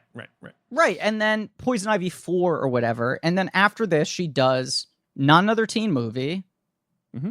And Tomcats. She does Tomcats, sure, but this and Not Another Teen Movie are the two things where it's oh, she's funny. Then My Name Is Earl, she's great, and then she just does 800 episodes of Mom. She's been on Mom for a long time. Yeah. I think she's and she won an Emmy. Never She won forget, she won an Emmy. She won an Emmy. Okay, so let's just skip over the Buffalo Bob stuff, and only to say that it fucking sucks. Yeah. And David and I were talking a little bit before we started recording. There's also a lot of homophobic jokes in this movie, and it is so just emblematic of comedies. And we've brought this up on the show in the past, talking about Ace Ventura, but there's just this time that I guess because this is kind of late, I would say, really, because to me, I always think 90s movies, but not really, right? 2000s too, I guess. It's really until the early to mid 2010s, unfortunately. Yeah. But this is another movie that treats any woman who likes sex too much as kind of crazy. And yes, everyone is constantly making jokes about Joe Dirt being gay. There's this Buffalo Bob sequence that sucks, that I do feel like we obviously talked a lot about this in our Silence of the Lambs episode, but it is one of those things where it's like, that's so much of the tricky reputation of Silence of the Lambs is less what's in that movie and more movies riffing on it to this degree with like zero humanity to it and just turning it into this boogeyman kind of thing. Buffalo Bill jokes 10 years later, like it's just like it's been done. It's over. Weird how long the sequence is too. Like it's not like a throwaway gag. It's like Mad TV sketch just like blown out and just terrible, and you just want it to fucking end. Now I don't, Ben, consult. What is next, Ben? What did you want to skip over to? Well, but I think the one little detail we'll pull from that sequence is it's really hilarious that for the rest of the movie, Joe Dirt's photo reference of his parents are their butts. That's true. That's an effective joke. But are we moving on to Walken? That's right. Is that the next thing? Yes. Yeah. Yes. He is. I mean, like we're talking in the pocket. Walken is fucking crushing in this. I mean, this is. I love him in this. This is when Walken's really hitting his stride of, I'll be a weirdo in your comedy for 10 minutes. It's the year before Catch Me If You Can gets him that Oscar nom, which sort of like, it's not like he stops doing these kinds of movies, but like vaults him back to seriousness a little bit.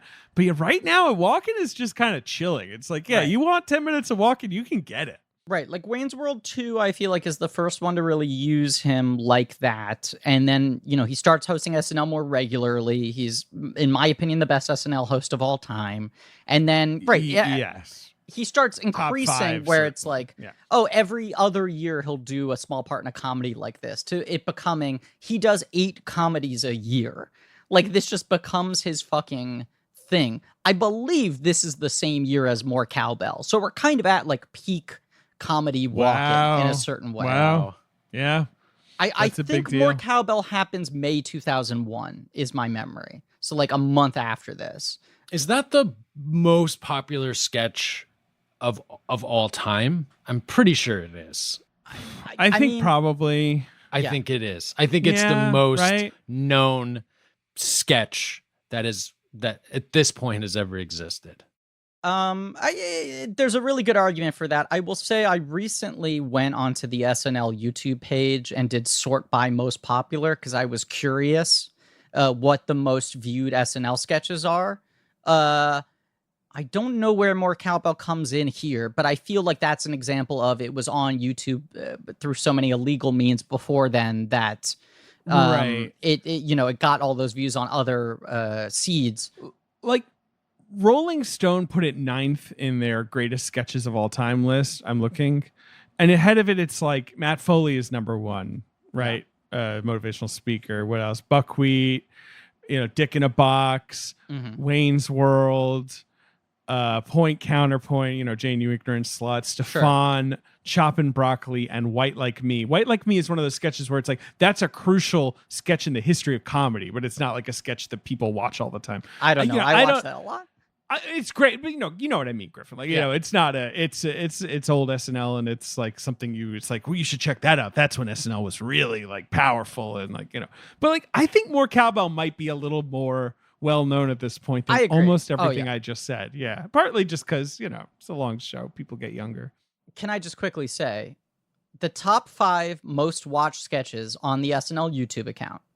These are the only 5 sketches with over 50 million views. Okay. Number 1, Porn Teacher. A sketch I barely remembered. I rewatched, is kind of wonky, is like it's an Amy Schumer. It's an Amy Schumer sketch where she's a teacher who like pulls the bad boy in class for like a one-on-one session that turns into like a porn sketch. It's like the classic teacher seduces kid trope. And then the joke is that Edie Bryant is a kid in this sketch from the class whose mom hasn't come to pick her up yet and acts like a real kid in the classroom who's weirded out by why they're acting this way. It is not a great sketch. I imagine is the most viewed because it has porn in the title. The number 2 most watched SNL sketch is the Hermione has big boobs sketch with Lindsay Lohan. Yeah, well, that was I mean, that's up there for similar reasons, but yes, that was a huge sketch. 64 million. Number 3 is Black Jeopardy with Tom Hanks, which is maybe the best SNL sketch of the last 10 years. I think almost inarguably. 63 million views. Number 4 is Spider-Man Kiss, which is Andrew Garfield hosting, Emma Stone just in that sketch on the set of Spider-Man. They just kiss a lot. And they kiss weird. You got online stands are pumping that one up. And then number 5 is Star Wars Undercover Boss with Adam Driver. That one, YouTube is addicted to asking me to watch that again. Where I'm like, I saw it once. I got the joke. It was well done. It was fine. Like, I never need to see it again. David. Yeah. I don't know if you know this. We're recording this over Zoom. We are. We've been doing that for, a year or so. A little more. Jesus Christ. Yes, more than a year. About a year and a half now. Year and change. Year and some. Hopefully that's about to end. I don't know about you. I feel very tired of looking at people's faces over screens. Yeah, don't like it anymore. Definitely. So, I've been like noodling around with this like crazy sci-fi what if. Okay. Wouldn't it be great if you could feel like you were really with other people while also in your own room? You know what I'm saying? Like you combine the comfort, being able to stay at home, but also physically be with the people, not over a reality thing, like where a virtual reality, they're like a VR-esque online video game play, right? Okay, maybe some people have friends they only know from online. And you feel close to them, you feel intimate, especially over the last year. Maybe friends on the Blank Check subreddit. Sure. Yes. Okay. People stay in touch. Yeah. But you don't actually know these people. You've never actually met them in real life. And what if you accidentally ran into that person at a party? That'd be a disaster, right? Well, so you're talking about the premise of a new web series from Australia called Cold Save. I know you were just spitballing there. Well, no, because the premise of that show is what if after that an actual disaster happened? Well, right. I mean, it basically, look, it's this sort of light sci-fi comedy. Featherlight. Light as a board, stiff as wait. What's the the opposite? Light is stiff a feather? as a board, light as a feather. I said featherlight. Yeah, you said featherlight. Yeah, God, jeez. Look, Torch is a bit of an anxious wreck. Okay, I can't relate to that at all. Right? No, absolutely listen not. To me. And she accidentally meets her closest online friend in person when she's dragged to the launch party for an online game, her favorite online game. Future. It's in the future, 2038. It's a little future-y, near future. And then the whole thing is crashed, and they are like pulled into a crazy, last line of defense situation for the whole video game networks. It's going to be destroyed, and they have to save it. It's a bunch of people who just are now meeting in real life, hanging out, trying to not hyperfixate on the horrible threat surrounding them. A thing that is very unrelatable. Very unrelatable. We should mention, this thing's got an ensemble cast and was shot in real physical locations. Mm-hmm. The stunning natural scenery of Australia. That's right, Australia, from the Crocodile Dundee movies. That's right. Where we all know Australia from Crocodile Dundee and Crocodile Dundee only, but now we can add Cold Save. And I suppose Mad Max as well. Yeah, fine. But we can add Cold Save to Mad Max Beyond Thunderdome. Was that one in Australia though, or was that one Beyond Thunderdome? Beyond Thunderdome was in Australia, and then I think Fury Road was in Namibia. Right? Is that right? Yeah. Well, you're talking filming locations, I suppose. Okay. Yeah, right. Yeah. Okay. But, sure. Everyone's got fun accents, fun Crocodile Dundee-esque accents. Shrimps, Barbies, knives, not knives. You can watch the trailer if you want to check it out before viewing the whole series, but you can binge the action-packed first 3 episodes right now by heading to coldsaveseries.com. That's by heading to coldsaveseries.com, one word, today. Watch the trailer if you want, but also just go to that website. You can watch the first 3 episodes right now for free. It's no skin off your back. Just jump in the pool. Water's warm. It's got an ensemble cast, like you said. It's got Australian scenery. Australia's almost like a character. It's almost like another character on the show. It's got action. It's got story. It's got an Aussie sense of humor, which, as we know from Croc, the funny. Pretty, for example, like maybe someone on this show will say hello to someone on the street and be baffled by their reaction at that. I'm trying to think of some of Croc's classic jokes. Dynamite fishing in the Hudson River. Remember that? The funniest bit of all time? They wouldn't dare. No, that's what Cold Save's like. Cold Save is like the opening scene of Crocodile Dundee on repeat. It's just that high maintained for an entire web series. Right. It never tiptoes into the rest of Crocodile Dundee, too. Remember when I saw that scene in Croc 2, I was like 10 out of 10. And then, some other stuff happened and my rating went down. But the Dynamite scene, I was Dynamite. We were so confident from that Dynamite scene that everyone else was wrong about this movie. We were like, why is literally everyone told me this movie is bad? Clearly, it's a masterpiece. Yeah. Well, look, coldsaveseries.com. Check it out. The 3 episodes up right now. Just watch the 3. Watch the 3. Just watch it. Have fun. # watch the 3. Maybe you want to have some fun. Maybe # watch the 3. Watch the 3. All right. Christopher Walken is a guy who clearly used to be part of the mob, is now in witness protection, working as a janitor in a school, and he keeps on kind of slipping up. It's a really good comedy use of Walken because it's like, this guy seems like the King of New York, right? Like he seems like a character from an Abel Ferrara movie. And Joe Dirt keeps on being like, where did you say you were from? Right. And he's like, Kansas. All right. Kansas. Yeah, not New York. I mean, it's a good bit. Walken's terrible. Yes. But he just has a couple scenes that he just kind of kills, playing it with like Walken crime gravitas. It's just funny to see him with this hairdo in like coveralls saying that he's from Kansas. And then there's a lab experiment gone wrong in a science class. All the kids pass out. He's a hero. He goes in, pulls them out one by one, but he doesn't want the credit. Everyone knows that he saved them, but he denies it and says that Joe saved them, even though Joe denies it as well, because he doesn't want the attention. No. But Joe Dirt's a little slow. He doesn't get it. He goes on the news. He gives them all the credit, and then mafia guys come and try to put a hit out on him. And you think he's dead. You think he's dead. And you're sad because he and Joe, like, they had a real connection, a real thing. Yeah. And Joe is so distraught. He think he brought this on his good friend. Yes. And so then dumb.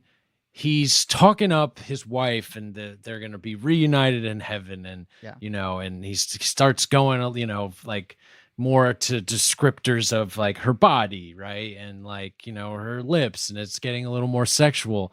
And then this movie pulls, on rewatching, a real weird move, which is that he just gets a boner. Yeah. So then you think, okay, this is the joke of like where weirdly sometimes when people have passed away, they still get erect. Sure. But it's not that at all. A Naked Gun joke to me. But what it is, as you're teeing up here, is that he faked his own death, and he's not doing a very good job faking it. Well, not only that, he just got a boner for what David Spade was saying to him. Yeah. Which is crazy. It's wild. Very wild. Got any problems? Yeah, this is all good stuff. I mean, as far as logic goes, that all checks out for me. No questions. Boy. No questions. Anyway, he's going to move on to the Gator Farm. And this whole thing is just so dumb. Like, I don't even know what's going on with this section because the owner is supposed to make an impression, but you're just really not clear on Rosanna what her Arquette thing is. Yes. It is Rosanna Arquette. Her thing is that she's kind of just like a jaded woman. Yeah. That she's that kind of just been like farm. chewed up by life. Yes. Has lost any joy. Owns a gator farm. Joe Dirt gets... I don't know, swung around by a gator. I remember this being a big trailer moment. Oh, yeah. All right. So we're back to Silvertown. Kid Rock kind of sends him away because he has this note from Brandy where she has discovered who his parents really are. Yeah. And is trying to keep that away from him, we think. Because they suck. But because they suck. Right, but when Kid Rock reads the note, it hits Joe Dirt's ear as, I don't want you here. Right. Get away He from thinks Brandy is the problem. Yeah. He at this point appears on TRL, right? That's when he shows up on Carson Daly.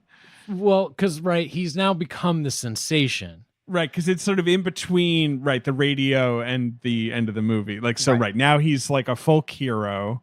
Right, which I love. Because this is where he's ended his story on the radio now. Right.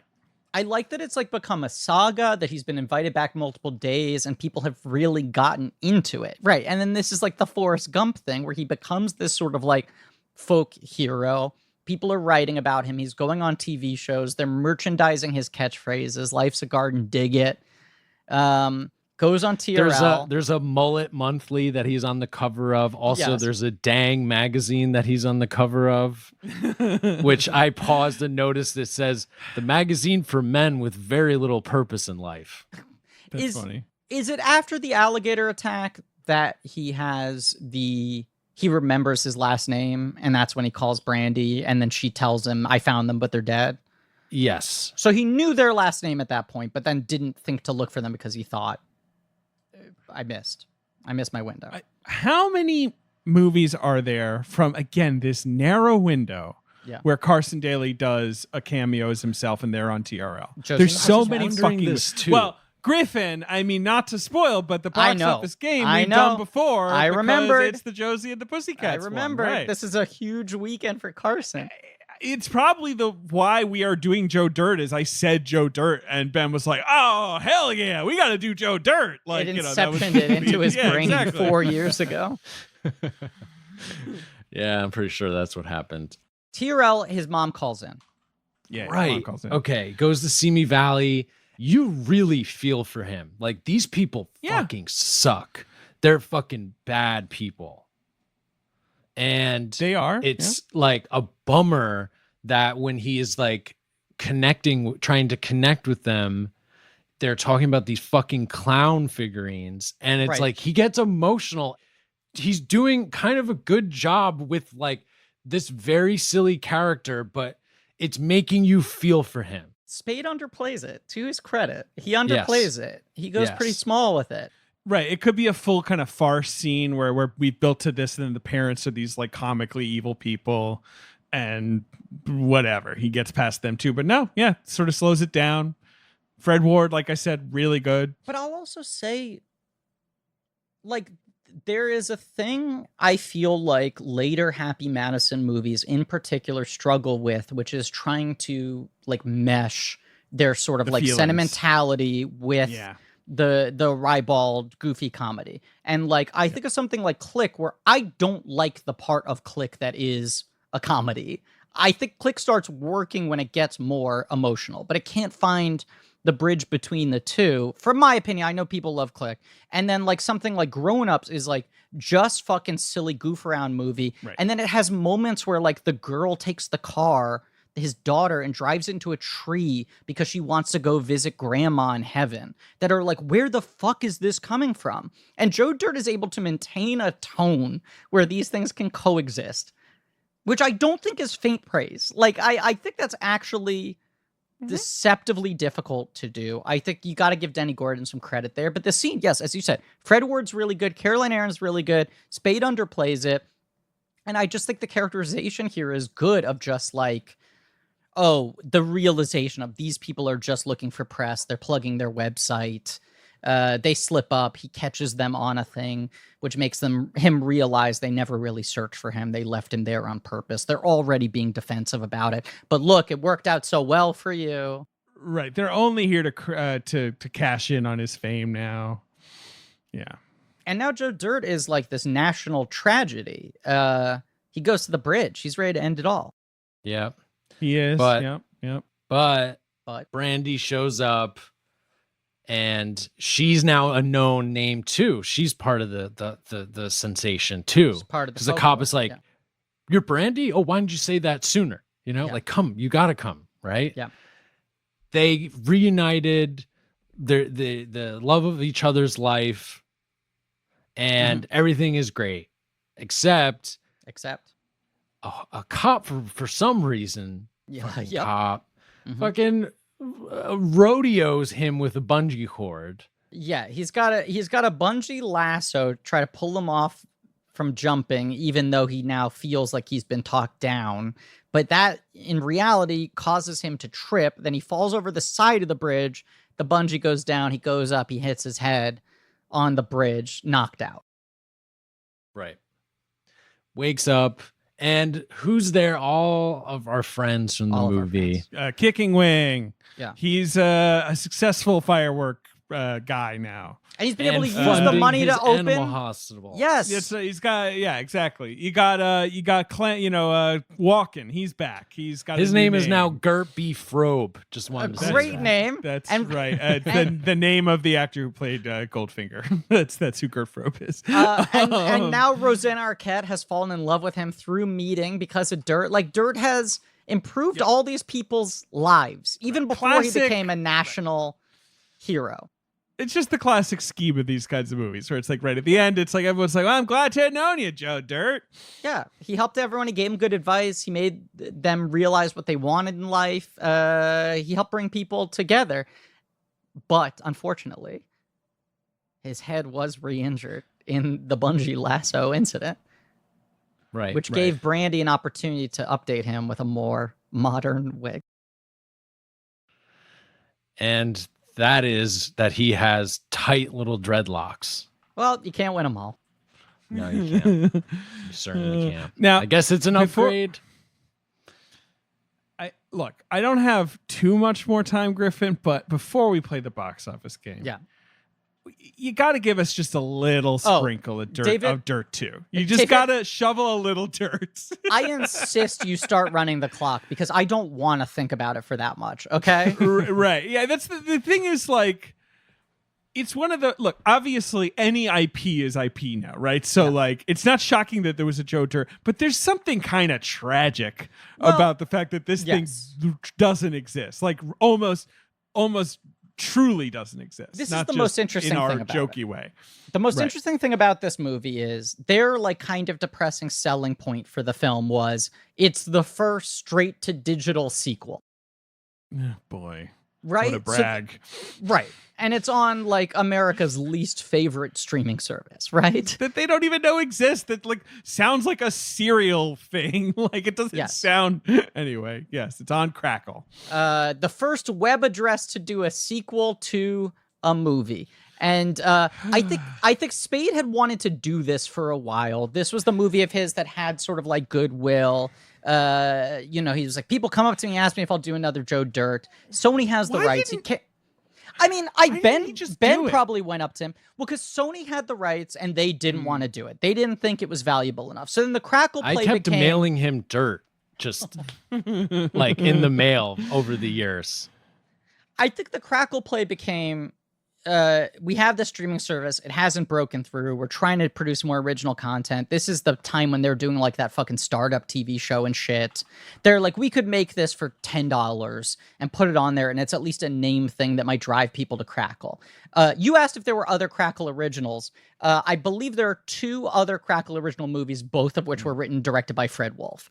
Fred Wolf became like the in-house auteur at Crackle before Chicken Soup for the Soul bought them out. The Crackle man. Yeah, you're talking about Mad Families, which seems to be a Charlie Sheen comedy. Correct. That David Spade was involved with. I'm trying to see what the other... Maybe Drunk Parents wasn't for Crackle. Maybe that was... Drunk Parents was not for Crackle. Okay. So he did Drunk one Parents other Crackle movie. Was that was just for the good folks at Vertical Entertainment and DirecTV Cinema. Yes. Of course. But Joe Dirt 2, American Loser, Beautiful Crackle Loser. original. Beautiful Loser. I'm sorry. I am It's okay. ashamed. it's just interesting to think about that was like this depressing bragging point of like, we're the first web sequel to a movie. And it was like, oh, that's really low rent. It's not even direct to video. And now, like the week we're recording this, it just leaked out that they're going to do a fucking Wedding Crashers 2 for HBO Max with the whole cast, with Rachel McAdams, Academy Award nominee, returning, Commissioner Evan Sussard, Van the Brand. Like, and that's not seen as a step down in any way. Disney Plus is doing fucking major sequels. Everything's changed. The thing is, right, Wedding Crashers 2 is probably going to have like an $80 million budget by HBO.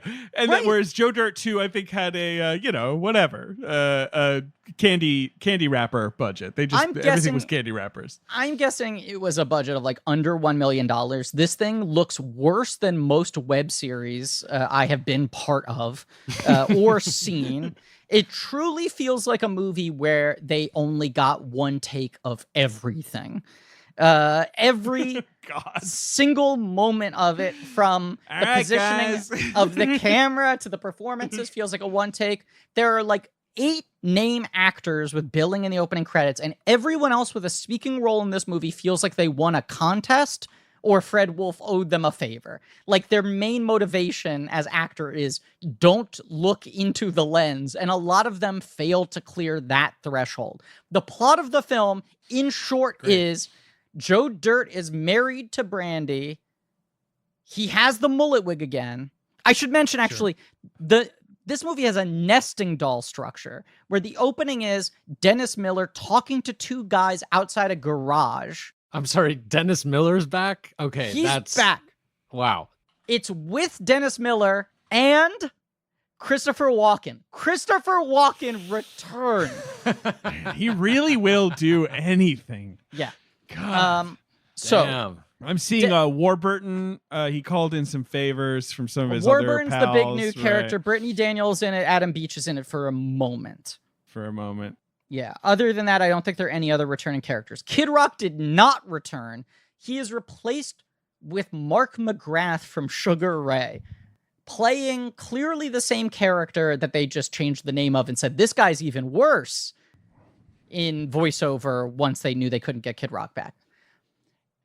Dennis Miller's not hosting a radio show. He is outside a garage talking to 2 guys. They're swapping Joe Dirt stories. He goes, Joe Dirt, I actually know that guy. They go, no way. He goes, yeah, I used to have a radio show. I interviewed Joe Dirt. How else would they know who Joe Dirt was if not for the story of that radio program? But they're like, really? He's like, yeah, I got another Joe Dirt story I can tell you. Then it flashes back to Joe Dirt sitting on a park bench, Forrest Gump style. A bus pulls up and he sits and talks to the lady next to him and tells him his story. Just flat out Forrest Gump parody now.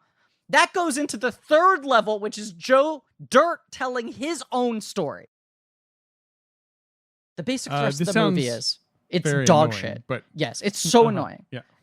The basic thrust of the movie is Joe Dirt's married to Brandy. They live in a trailer. They have triplets. There's an extended birthing sequence in which everyone in the hospital comes to take a look at Brandy's vagina while she's in labor. Okay. That's maybe comedically the high watermark of the entire film, and I don't mean that as a compliment. Then he's got the triplets. Mark McGrath lives next to him at the trailer park, is always threatening to steal his wife. He's depressed because he's poor. His daughters find out that he's a loser and that everyone else thinks that he's lame because they come to see him work, where he's a lumberjack because seemingly his fame from the first movie has completely evaporated, and he's so embarrassed that his daughters don't think he's cool anymore. Then he gets caught up in a storm, and like Wizard of Oz style, he's caught up in a hurricane. He lands in his trailer on top of a guy who's crushed underneath it, Wicked Witch of the West style. And they go like, that was the meanest, toughest biker. You saved us. You should take his magic boots. So he puts on this biker's magic boots and then realizes from this biker gang run by Patrick Warburton that he has time traveled back to 1965, the year of his inception. This sounds like you're describing a hallucination. Yep. And then the movie is Joe Dirt has to live through 1965 to 2001 trying to catch up with the events of the first movie, and along the way fucks with the timeline and creates most of Joe Dirt. So he also Why did they do this? Why is that the angle? Why did they do this? He forms Leonard Skinner, he creates the mullet. There's a long sequence with Walken that's largely deprived of jokes where he crosses over with him when he's a mobster. It's got 10 times more gay panic jokes, 10 times more homophobic slurs, a lot more trans panic shit. It sucks ass. It eats piss. It's fucking garbage. It looks bad. It isn't funny. Patrick Warburton plays two characters. I couldn't track whether they're meant to be the same because at one point it's revealed that the biker gang is actually just in his mind, but then he reappears as a guardian angel in a suit who's trying to teach Joe Dirt lessons, but mostly makes gay jokes at him. And he's also a figment of his imagination. Yeah, you gotta stop. I hate this. They should have just done a sequel where Joe Dirt is being Joe Dirt and it's the modern times and he's like, oh man, these millennials, and like that would have been fine. You know what I mean? Get Marin. Have him go on fucking WTF. Wait a second. Joe Dirt locks the gates would be way better. I mean, they should just do that as an episode. You don't have to make that a movie. Right. The big set piece of this movie is that Joe Dirt gets like his nuts kicked into his body. And then he goes to a doctor who uses tongs to pull them out, but he pulls them out too far. And then he's got like long droopy balls where everyone can see them because they're like coming out of his pants and his hospital gown's hitting the floor. He goes to take a shit on an airplane and his balls get stuck in the plane toilet. And then there's a scene that is like beat for beat the same as the zipper scene from Something About Mary, where increasingly more and more people come in to see what's wrong and then scream. Anyway, the movie ends with Joe Dirt remembering that when he went back to 1965, he bought a bunch of comic books for 10 cents, buried them under a tree, he digs them up, and then he becomes a millionaire. That sounds awful. I think we should pause for you to apologize just describing that movie. Yeah. I am so sorry. It is terrible. I will say I cannot think of the last time I watched a movie where every single minute of it I was fighting against the impulse to just turn it off and take a nap instead. Like just every moment I was just thinking like, I wish I was sleeping instead of this. I will say this. This is the greatest compliment I can give Joe Dirt to Beautiful Loser, a Crackle original. I got like 8 emails done that I had been putting off for weeks, if not months, while watching this movie. Because once I realized there was still an hour left, because this movie is 1 hour and 50 minutes long. It's 20 minutes longer than the first Joe Dirt. I was just like, okay, I'm not quitting at this point, but I'm so desperate to not be giving this movie my full attention. Then let me send a bunch of emails that I've been viewing as a nuisance up until this point. Good. I'm glad it inspired that at least. That's great. Yeah. Good job, Joe Dirt 2. It's a fucking garbage movie. I hate Beauty it. Or whatever it's called. I do want to say this. I think that we should do we should make the trope of sequels, right? Electric Boogaloo. Mm-hmm. I think that now we should also add a Crackle original. A Crackle original. Yes. Right. Yeah, exactly. I will say Beautiful Loser is also a funny subtitle. Yeah, it is. But I don't get whatever. Look, whatever. Enough. Let's wash that out of our mouths. Joe Dirt 1 is pretty fun. Yeah, and it's got just a nice energy. Yeah, and I was kind of taken with it to my mild surprise. Ends with a fucking Cheap Trick song as Joe Dirt rides off in a Hemi with his newfound family. They shoot fireworks into the sky. What a triumph! The box office, Griffin.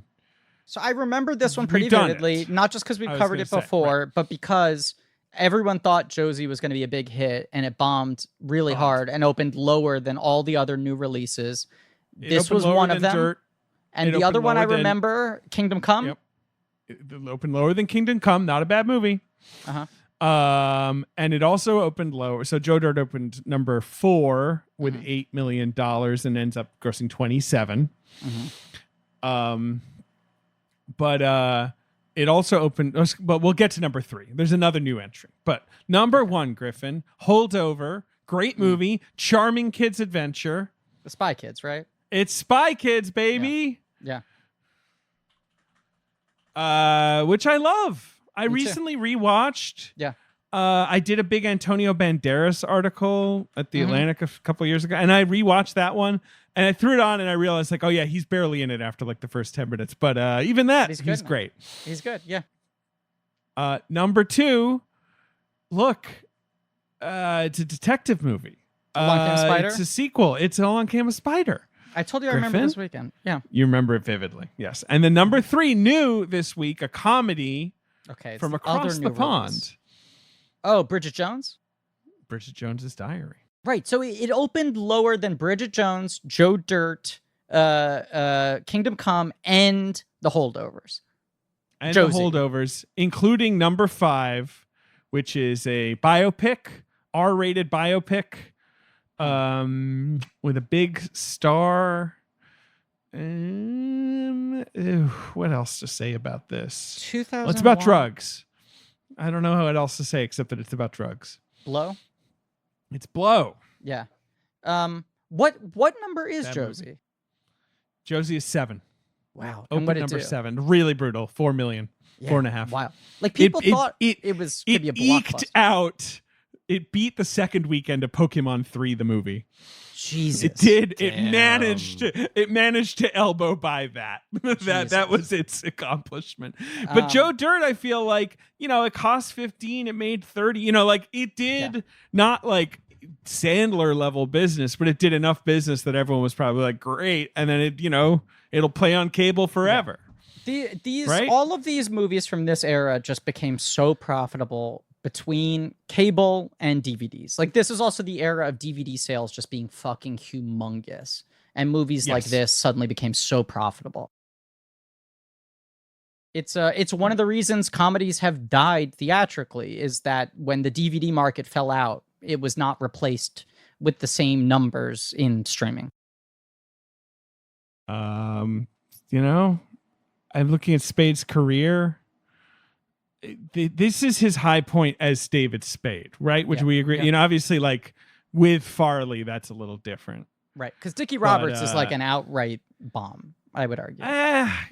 Dickie Roberts. I remember it being one of the lowest grossing number 1 movies ever. But that's the thing, Griffin. It was number 1. It was number $6 1. million. It was number 1. Dickie Roberts made 22. Black Sheep made 32. Tommy Boy made 32. He really just, that's where he landed. That was his zone. Sure. Sort of the low 30s and then a long cable career. And now we've discussed David Spade's career. We really gotten into it. We dug dirt. We sure did. Ben, do you want to take us out? Yeah. Boy. All right.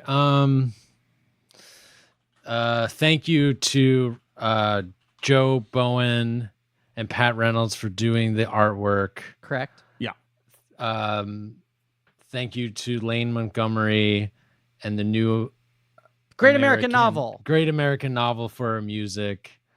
Thank you to Alex Barron and AJ McKeon for editing. Thank you to JJ Bursch and Nick Loriano. Thank you. I'm sorry, those are new, They're new. I know. You're doing all right. I haven't heard it. All right. We're all rooting for you, Ben. I don't know. Well, hey, I'm like a Joe Dirt in a sense.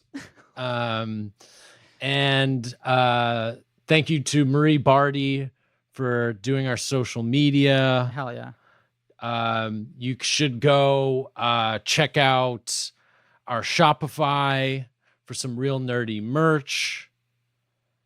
Did I cover everything, guys? Reddit for some real nerdy shit. Reddit Patreon for some real nerd. Blank Reddit Check for some special real features. nerdy shit. Yeah. Check out our Patreon for Blank Check special features. And and then we're gonna do next week Space Jam 2. Yes, next week the plan is Space Jam 2. A new legacy. Watch it on fucking HBO Max or in theaters now, I guess. Yes. And then we're gonna do Old, M. Night Shyamalan's Old, and then we will, of course, return to David Spade with Hotel Transylvania 4. Time to check in. And then, of course, John Carpenter will finally begin to spool up March Madness winner. Yes. But we got a block of one-offs, baby. And guys, we got a little dirty. Yeah, we got a little dirty. Whatever. Guys, thanks for letting me do this. It's always a delight. Really enjoyed talking. What's next? What's the next Ben's choice? That's the only question. Do you have one off the top of your head, or do you want to save it? Like, if we ask you point blank, is there a title that comes to mind right now? What is on my list? Well, fuck. All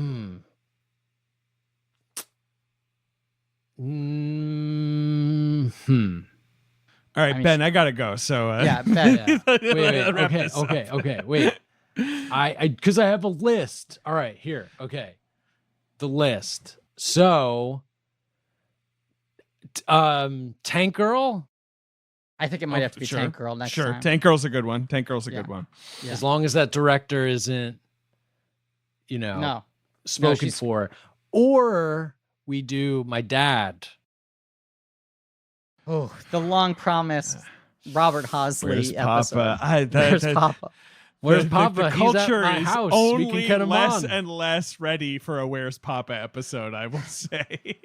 But maybe. Okay. Maybe. We'll consider it. Take us out, Ben. Or the Simpsons movie. Oh. I mean, an interesting consideration. There's a lot to talk about. Yeah. Okay. But we'll leave it at that. But we're gonna leave you because it's the end of the episode, and then I just have to do that whole thing that you do, which is, as always, don't put your I shouldn't say that. As always, and as always, you should make your movie posters and the character hold them up.